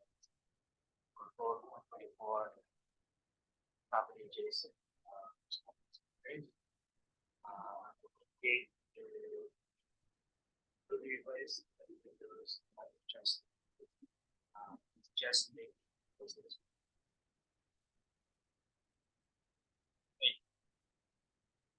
A question from the staff report notes. It says there's a covered breezeway above the gangway. Is this part of the building envelope or temporary? It is attached to the building. So it's an existing structure. No, you're not changing anything about it. Correct. And it runs the length of the building, or? All the way to the back area, it just covers the back. Okay. That's my point. Is it totally like close? It's not like it's the sky. No sky, it is a waterproof. Water. Okay, so it's dry through that space. Gotcha. Okay, do you have any plan for how you want to change lighting around the property? Not too much in terms of adding any lighting other than signage. Actually, itself, or like they just go a couple of numbers from that. They were okay with it. That was that. Good as long as it's style.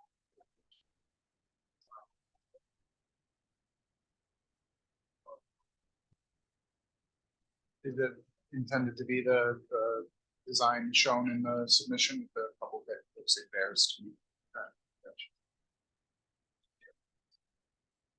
Safe in saying that. Who knows, 2023. Assumptions. And then what is the current waste management situation for the property? Where's dumpsters, grease traps, anything. So there is a grease trap, currently located. Basement that. So,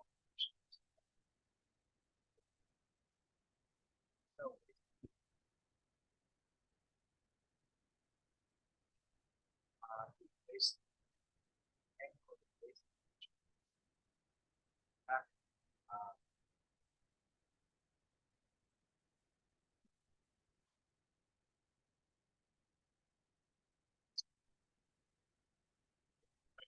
Most likely twin bridges.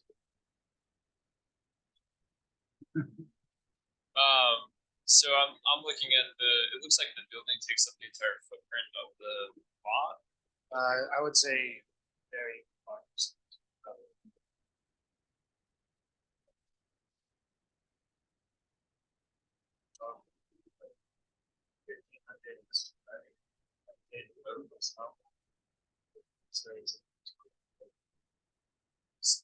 So a dumpster might be up against. Is that, I don't believe I'd be able to get any illustrated. Because there's no, landlocked with that. That's. Okay. Change to page 5. It's got, schedule. That's it, is what I would ask.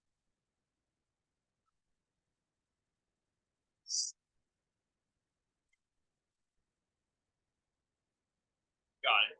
Okay, just diagonal shade. Yeah. Thanks.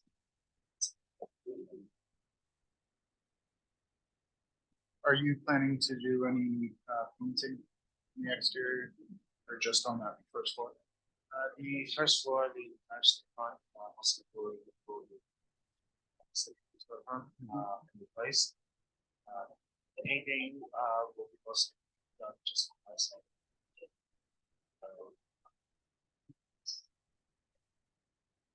They're called, but everything is kind of, going with interest, the meaning of that. Giving good recommendations. It's just,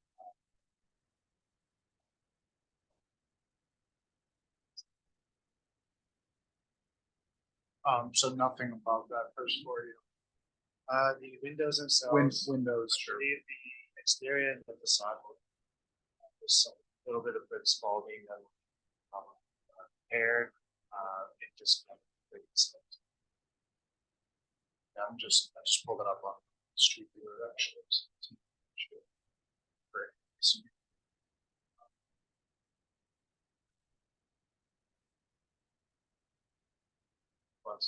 What is the color scheme you plan for the first floor? For the replacement area where you're replacing storefront style and rail? Wood basically. So that is unfortunately. Recommendation. HRC is going to go with, but what they mentioned, something closer to what the mining shows like Troy. Historically accurate, so they're kind of, again, most likely gonna recognize something in mind of that. Pop out, if that is what was originally.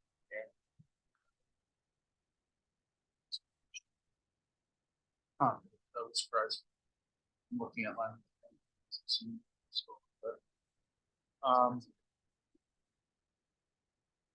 Alright, so.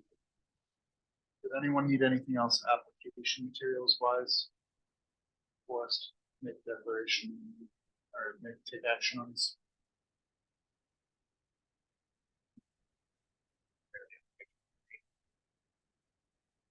Second. Okay, moving to a vote, all in favor? Aye. Okay, so, next we do have to declare the agency. It's type 1. That's no reason why we shouldn't be lead agent for this. Otherwise, I'll make a motion that we declare ourselves lead agency for these. Second. Thank you. Moving to a vote, all in favor? Aye. Get out of the habit of saying secret review. Okay. So then what's left to the site plan or sorry, significance here. Not sure if I'm ready to do so. We'd like to see this after HRC's input is kind of pulled through it. Yeah. Okay.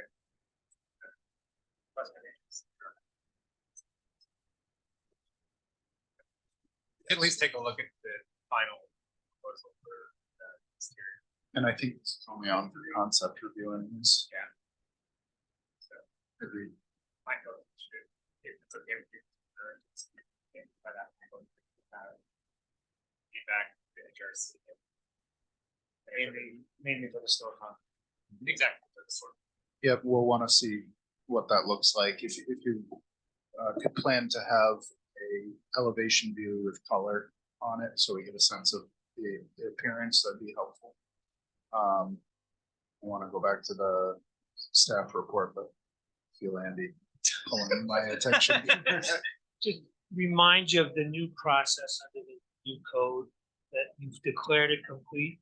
So now you have the ability to schedule a public hearing for it for the next meeting, so we should do that. If you want to schedule for a public hearing for the next meeting, do it by resolution, so when it does come back, we'll be able to wrap it up. Yeah, that was my, sorry. Meetings next month for public hearing. At that point, there are already public hearing. You will need to make a motion to that effect, just to be clear. But I was first thinking, I was okay with that. Yeah, that's okay. Okay, so then we adjourn, or we schedule a public hearing for September 20th next. I have one other request. Do you have plans for security camera? Yeah. On the Yes, building? on both, Exterior, I should say. pretty much all the entrances, property. One to cover the gate and, entrance bar, which are adjacent to each other, and then one for. There will also be security cameras.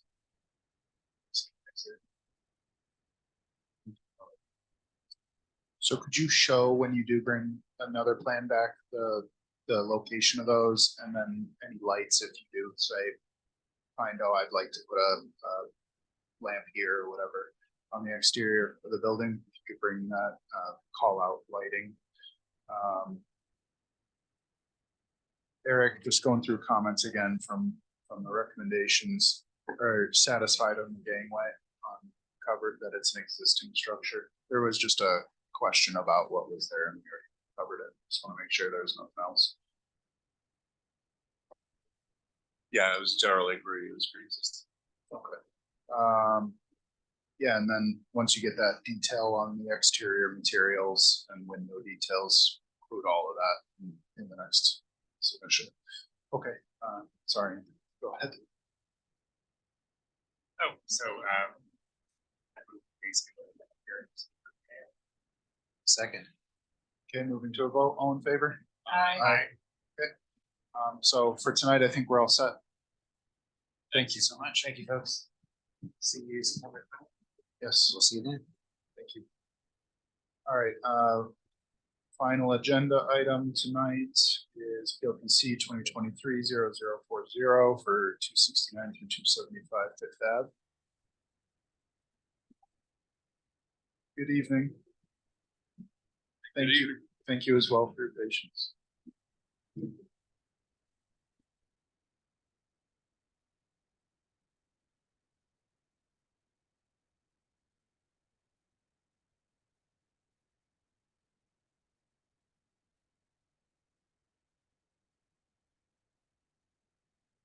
Bear with us on Zoom, just loading in that presentation.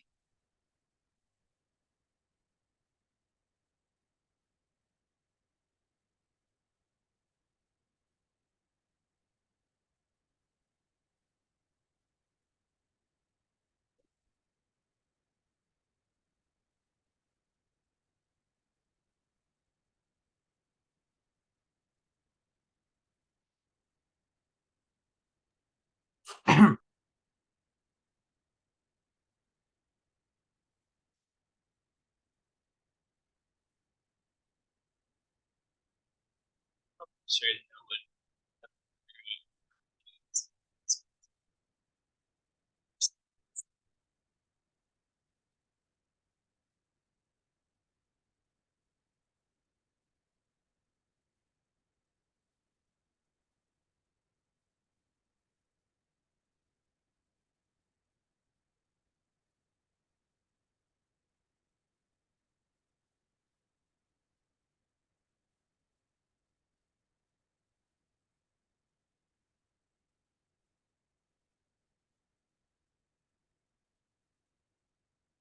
All set? Yes, I do apologize. No problem. No, if you wouldn't mind, introduce us to yourself and to your project. So my name is Khalid Akhtar. I'm with Nair LLC. It's owned by my father, Akhtar Mohammed.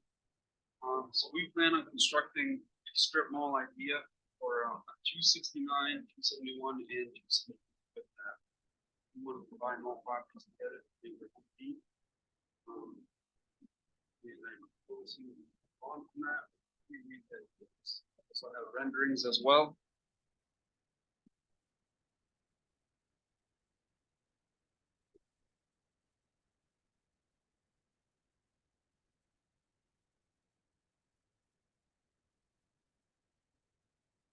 Okay, so we have a better idea right here. So this is on the corner of Fifth Ave, 106th Street. So the laundromat, we will be running, and the retail units I plan on leasing out. And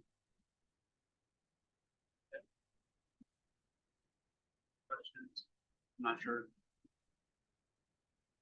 Sure. All set, but I want to jump in. Yeah, go ahead. Okay, I'm hoping to hear a little bit of discussion about how you came to the layout of the space. Why arrange the building in the shape you did? And as is, I'm not sure if you're aware this would require some variances. Sure. So I wanted to hear from you and understand if there's specific need for the layout as is, or what the background of the history. So the only reason why I chose this layout is because if you remember this lot, there was two buildings where I have retail 1, 2, and 3. The laundromat, where it stands right now, is what the old building checkboard was.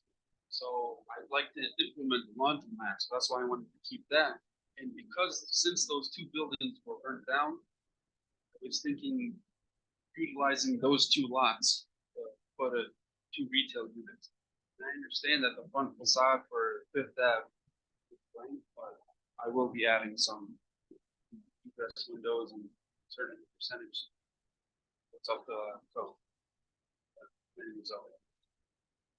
So it's not necessary that it needs to look like this, but I think it fits the location very well. I think I have enough green space, and I believe it fits the community very well. Okay, so tonight, I'm just checking back.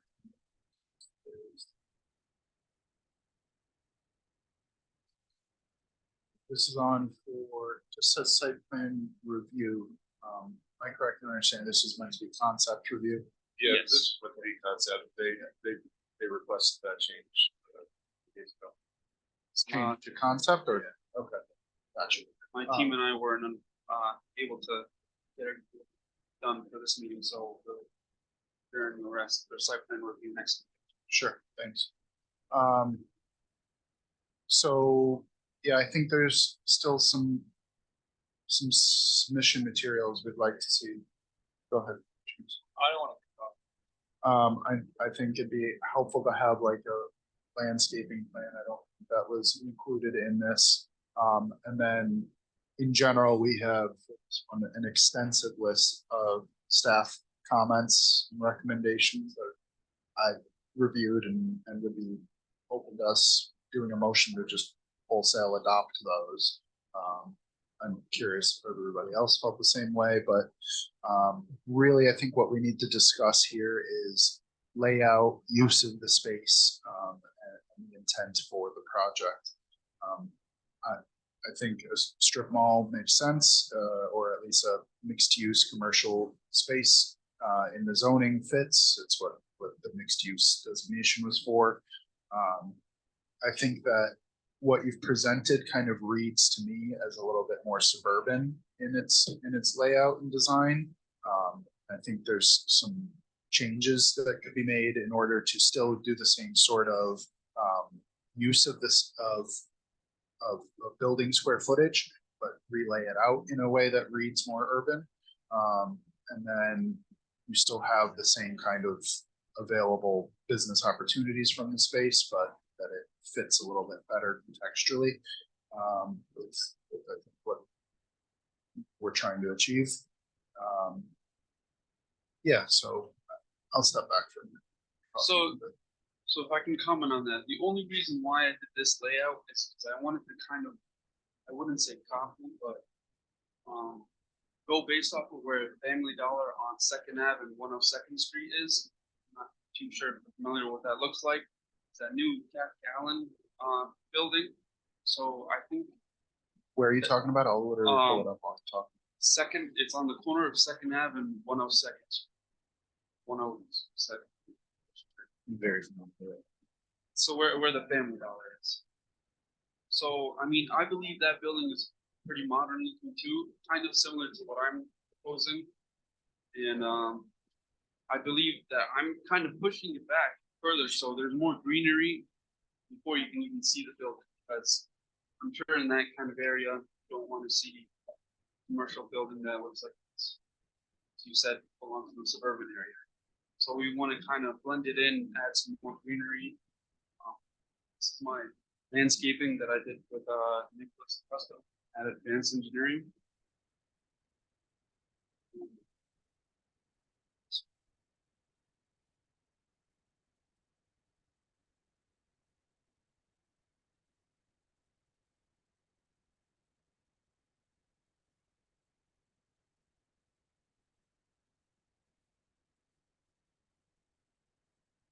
So, I mean, based off of the landscaping on the corner of Fifth Ave and 106th Street, I believe that fits in. Well, one thing that is worth pointing out is that the Family Dollar are different versions of code have adopted. Yes. So even if, this mirrors and something like that, the project that varies. I mean, and I would argue that, I mean, that's an example of why we changed the code. It's not the kind of thing that we want to see in this context, like in I think with some very simple changes, this is going to be a fantastic project. Quite literally just flopping around the parking to the diagonal and basically so that all of the storefronts are interfacing directly with the community rather than sort of trying to create a kind of private space. As nice as it is, it's kind of working against walkability, which is one of the key points of the comprehensive plan and the zoning. I think it would just a pretty simple, and that would take you out of a lot of the variance type of concerns, or at least most of them. So the only reason why I also did it this way is because I was talking to my colleagues. If I were to put the parking lot in the back and so I would have an entrance in the front and in the back, which would kind of make the layout a little bit harder for me to make. And the other reason too, in this area, I grew up in Troy. I moved to Latham, but I've always stayed in Troy because I like working. I like community. I like everybody in the council. So the only reason was if it's in the back and behind this building, there's an alleyway. So it's not very high traffic. There's high traffic on Fifth Ave and 106th Street. So the only reason why I put the parking lot in the front was because I wanted people to see that there's parking, see that other people can see that people are going into these establishments, these businesses. And if you do that in the back, it's more likely to have crime. And because behind this alleyway, there's a lot of drug crime, there's a lot of people going back there to do things. And based off of the police report that we got from checkerboard being burned down, there was someone back there started a fire. Yeah, I mean, I would just push back on basically all of that.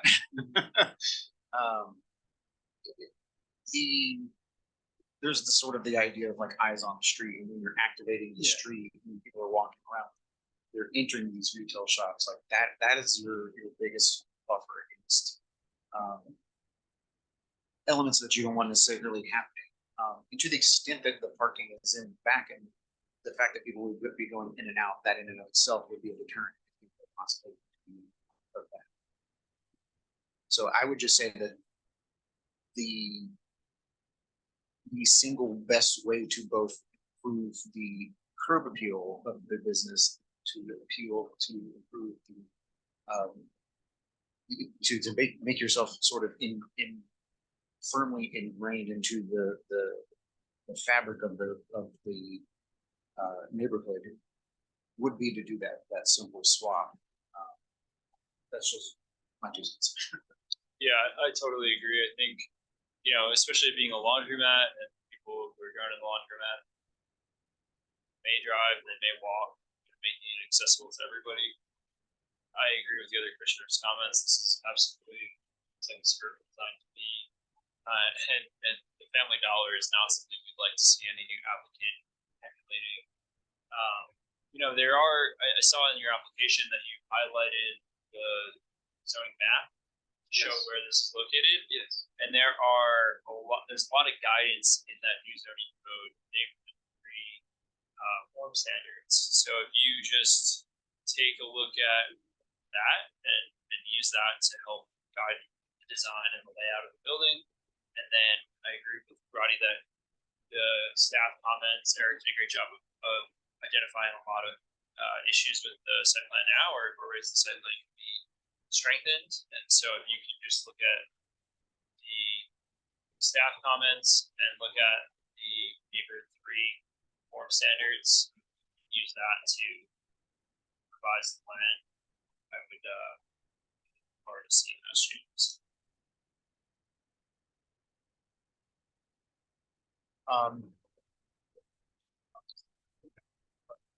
Staff reports.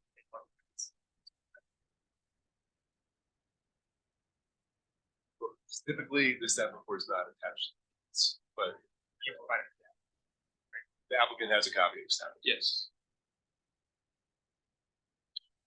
So I think that to get a little bit more specific, I think what we're talking about is laying out the building along so it follows both fronts on whatever it is. No, 106, yeah, 106th Street. If the parking lot is kind of flopped either to the back side or in the corner to where it is now, you could do a small walking path through the structure to get people from the rear of the building where the parking spaces are out to the front sidewalk, losing only, let's say, 5 feet of space. Having like a covered walkway, actually, that might be a nice feature. And that way you alleviate the need to put entrances on the rear of the building and the front of the building. Connect the parking out to the street side that way. I think it could also work for traffic flow of connecting people in and out of the lot off of Fifth and maybe using the alley side potentially. Not sure how much space you'll have to play with based on where that lot ends up and how you're going to connect onto it. But it could make sense to tie it to the alley as well. Material choice wise and design wise,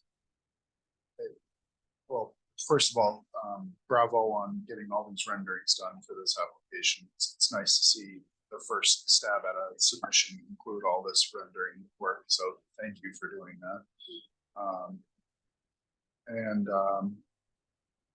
Yeah, if you're going to follow that recommendation about reorienting the building, it alleviates some of the comments about the Fifth Avenue frontage being totally barren, being currently to have a certain percent transparency. Other design comments, I think something a little bit more to be done than just the beige all around. It is clean, but I think a little bit of detail needs to appear through that. I don't know exactly how to get there, but that's kind of what I'm looking for in it. So when Eric mentioned that to me, what I was gonna plan on doing for our next week was kind of go through the neighborhood, look at some stuff on Google, talk to my architect, and then kind of implement what each building has into this, just so it kind of goes Yeah, absolutely. That's welcomed. I just wanted to add, you mentioned the walkway and looking at the neighborhood three guidance, there are setback, requirements, there's information on building frontage, there's information on the size and scale of the buildings. You could do something where you have two buildings, kind of further from 106th, building on 106th, have a walkway kind of between them, parking lot rears, this way everybody can get to everything. Yeah, just thinking outside the box a little bit more. We'd like to see having a real urban feel. We know that there are a lot of examples in Lansingburg that are not urban. That have happened in the past 30 years. I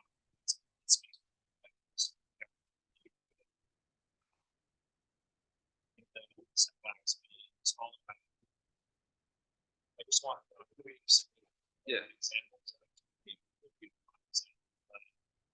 predate that sprawl kind of time period.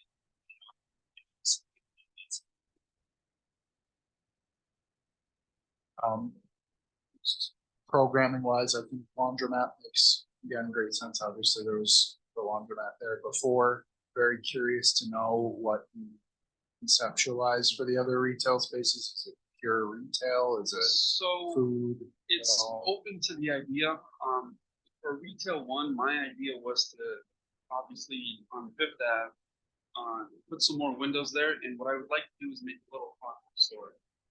If I can find people to, operate it with me, I would like to do that. If not, I'm gonna put it on market and see what people are doing. But I definitely do not want to do any tobacco, any convenience store, and no liquor store. So I want it to be a welcoming area. I don't want it to be a high traffic or things like that. And I would like to put garbage cans on the outside of each retail unit, just because garbage is a huge issue. If you are planning the potential to support food service or foods, you'll probably want to find somewhere on the property to incorporate a grease trap. Ensure that you have the ability to support that kind of use down the road, so you're not tearing up infrastructure and anything to install it later. Because what my plan was, so the laundromat, we kind of already have a plan, so I was waiting on approval here, see if we're able to go ahead with all the machines and everything, to start ordering them too, because there is a lead time. We plan on doing one big slab for the laundromat that goes all the way across. My mouse is going, and then for retails 1, 2, and 3, depending on what size they want, build a wall, say halfway through this window right here, or maybe retail 1 wants to be a little bit bigger. So we're not going to pour the slabs for retails 1, 2, and 3. They're going to be open. They're going to have water access, heater access, and sewer. So whenever they propose their idea, they don't have to dig up the concrete or anything. So this will all be in a foundation, nice and strong, and then we'll probably put another slab under it, just so they can. If they wanted to, they can pour a slab over it to cover all the They'd lay it in it. Yeah. Slab before. Yeah. I think that's kind of all I have. One other thing I just want to touch upon is I experience constantly working the right of way with laundromats is the smell. I think it's great use, and I don't have any issue with the use. Of course, totally not our purview, but I just want to understand if there's any sort of way to mitigate the strong scent dryer sheets that seems to permeate that I've ever been to here. To be honest, because I own a laundromat on Middleburg, it's 2810 Fifth Ave. I don't have much of a complaint there. I mean, maybe when you go through the alley, but again, that's an alleyway. There's no real residential units there. Because that's where I plan on, venting out either through the roof or through the exterior where the alley is. And I mean, I haven't had complaints, to be honest. This is actually You know the first time- smell that I'm talking about. I know exactly what you're talking about, but I believe it's I within haven't- our purview to require filtration. Yeah, it's just, you know, any sort of, I know this is not a light industrial use, it's a separate use, but just it's been a conversation that we've had in creating the zoning ordinance to mitigate sound, smells, you know, different things that are off of the building. So yeah, if there's some sort of filtration system that's needed, I just want to make sure, you know, you're sitting, you're thinking about machines. yes, Just making sure that, again, none of those interior uses are seeping out. to the exterior. no, definitely, because in our current laundromat, we do have a constant air coming in, air leaving, so definitely.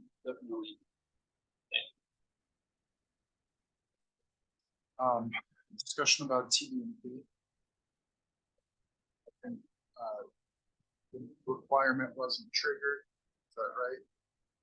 Correct. I believe we needed 10 parking spots. That's correct. So even though it's not specifically required, I think we should consider not receiving impacts traffic wise here. Especially grass entrance off of whatever street it impacts. I would just say that if they can address the orientation of the building concerns, I think that would alleviate most of the concerns about, you know, vehicle conflicts.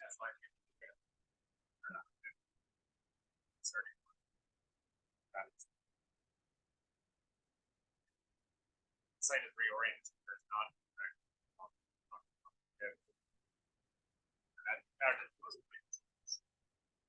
Yeah, and that's a great idea. Fifth Ave is going to be a lot busier than 106, so I don't mind blocking off that.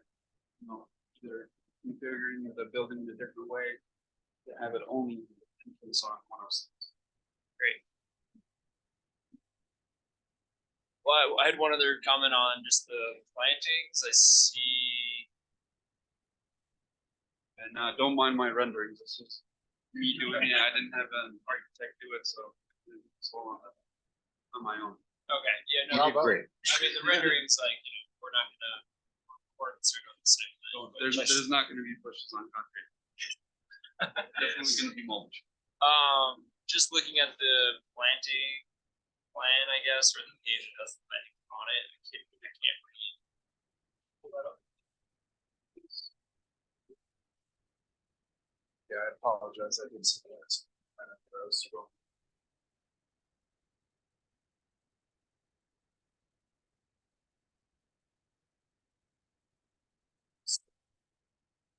Yeah, yeah.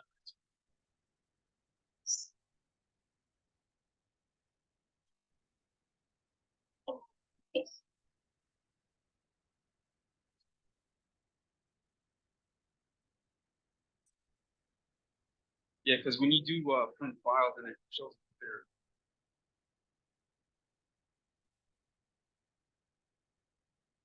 Go to the right there.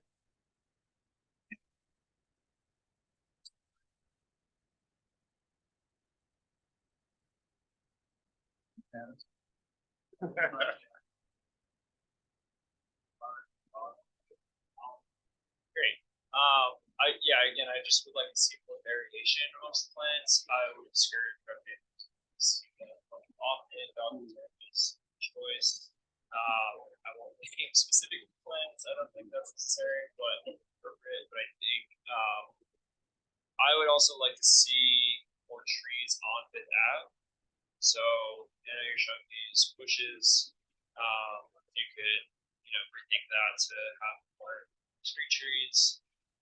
There is guidance from the city that says what street trees are appropriate, so we can just reference that guidance. Yes, I've seen it as well. So, because my plan was, I noticed in the staff notes that, so the sidewalk will go over this driveway. I mean, since I'm going to be changing it to a little bit different now, but I do want to put, so on Middleburg, where we have our laundromat, there are trees on the sidewalks. And I would like to do that for here too, because, the sidewalk where this is, it's very depressed, so I would like to revamp it up, add more greenery, definitely more trees. I feel like trees are a really good accent to the sidewalks, it makes it more welcoming. And, yeah, so I plan on doing that for both Fifth Ave and for 106th. Great, thank you. And then, I know there was a note on dumpster, and I was going to do rollout dumpsters behind this building, but because there's a residential, that's why it's good to have a bunch of, that's thinking. So what my plan was to do, since I'm gonna be changing this and parking will be most likely in the back, I'll have a designated gated area for two dumpsters. Yeah, exactly. So dumpster access is gonna be through the back. You're not gonna see through the front. And I wouldn't want to see that. It'll basically take the space where in the front bottom corner of the view you're looking at, once that Correct. space is blocked. Yes. That is space. Okay,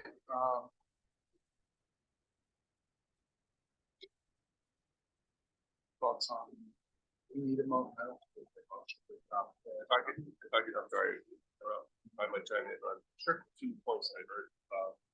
You wanted to have a garbage can outside of each retail space. Yes.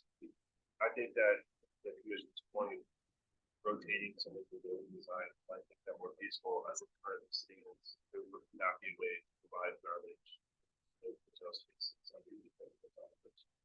Yes. And second. What you say underneath residential windows? Correct. Yes. Why Building to the- residential? Building to the south. Oh, you mean on the, okay, sorry. So building parallel to 106 behind retail 1, 2, and 3 is a residential. You have a window, so it doesn't make a very valid point. I wouldn't want to open up my window. It smells out. Right, and I'm gonna segue to my next point, because, you know, depending on what kind of trash is being thrown away, we don't know. And this has come in, we've received a lot of public comment after noon. So I didn't supply it in this deadline's new, so it'll be on for next month's reading. But a lot of the comments were in regards to who's gonna occupy the retail spaces. Your you know, as an example, your current frontage would depend entirely on transparency. Like, you know, it's gotta have the transparency element to it, and that element is contingent on what use you're gonna have. Yeah. That could be adjusted if you had most of the facade space in it. But also as well, you know, it only benefits you to know exactly what type of use you're gonna provide to those spaces. As they pointed out, you wanted to have a taco stand or something like that, you probably wouldn't have a designated location for free straps. So Yes. I would think, you could give some consideration, maybe come back to us and talk a little bit more about rules for tenants and such. And that will help outfit your spaces, to your advantage. As opposed to, you know, potentially limiting yourself, create vanilla box. It'll also help you with community favor. That sort of.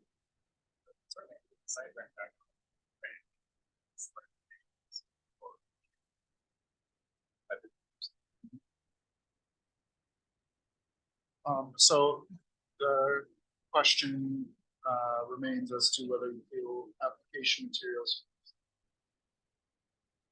Keep in mind, in the way things used to work, this would have come before us as a complete being considered to have come before us, even if we were to substantially change the layout, the application itself. I just want to say that I think I appreciate all the work that's gone into it, and I think if you come back and take a lot of those comments into consideration and change things, there's still a good chance that we're gonna want to refine it once more. Just to manage expectations on like timeline. So I don't have an issue with calling it complete and having a public hearing in this meeting, but I just want the applicant to understand how long the process will take. Yeah. I'll make a motion to call it a complete application. I'll second. Okay, moving to a vote, All in favor? Aye. I don't think we need a motion to adopt this, the staff, recommendations, but, I do really encourage you to address each one of those. We'll look to see that those have been, mitigated or considered in your next submission. Other than that, site actions listed in the lead agency. To declare the agency. Okay, so I'll make a motion that we declare ourselves lead agents for. Second. Okay, moving to a vote, all in favor? Aye. Okay, so then last thing would be to set public hearing. So it shows.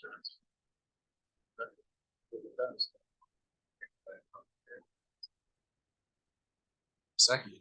Thank you. Moving to a vote, all in favor? Aye. I think that's about it for tonight. Nothing else? No, Thank you. So thank you very much. Thank you. All right, that was our last agenda item, so can I have a motion to? Do we wanna go on our calendar, take a look and try to find a time or two times, or 3 times? We need to separate it. Oh, I think I'd be part of that. Yeah. And then, yeah, So it's Rook, I think, Rook wants us to be. So, right, it's good, what you're saying. I think that, Well, it's helping to coordinate our access to the site. Great chase, but I think our schedule is given that we have 5. well, the applicant cited some legal, grounds, you know, to conduct this type of visit in a certain way. And, for city staff, you know, which may or may not require notice, it would be beneficial for us to confirm some of those legalities before officially setting any kind of date up this. I don't wanna. you just meant availability. Yeah.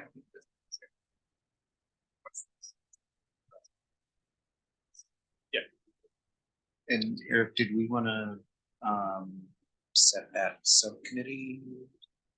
Subcommittee to review materials for 1776 Sixth Avenue.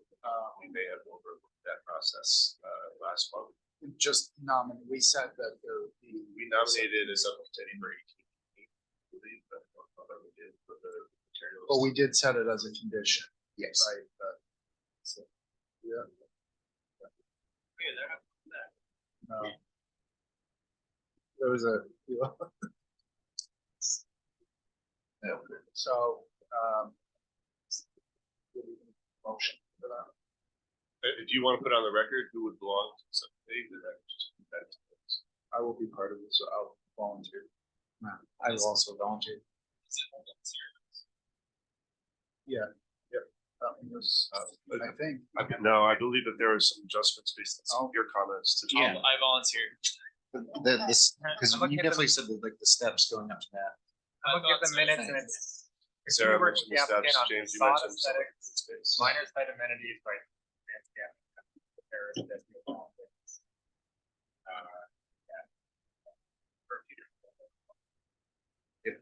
So we have 3 people. So I've got, Roddy, Steven, James. Sure. Let's do it. I move we adjourn. Second. Yeah, all in favor? Aye.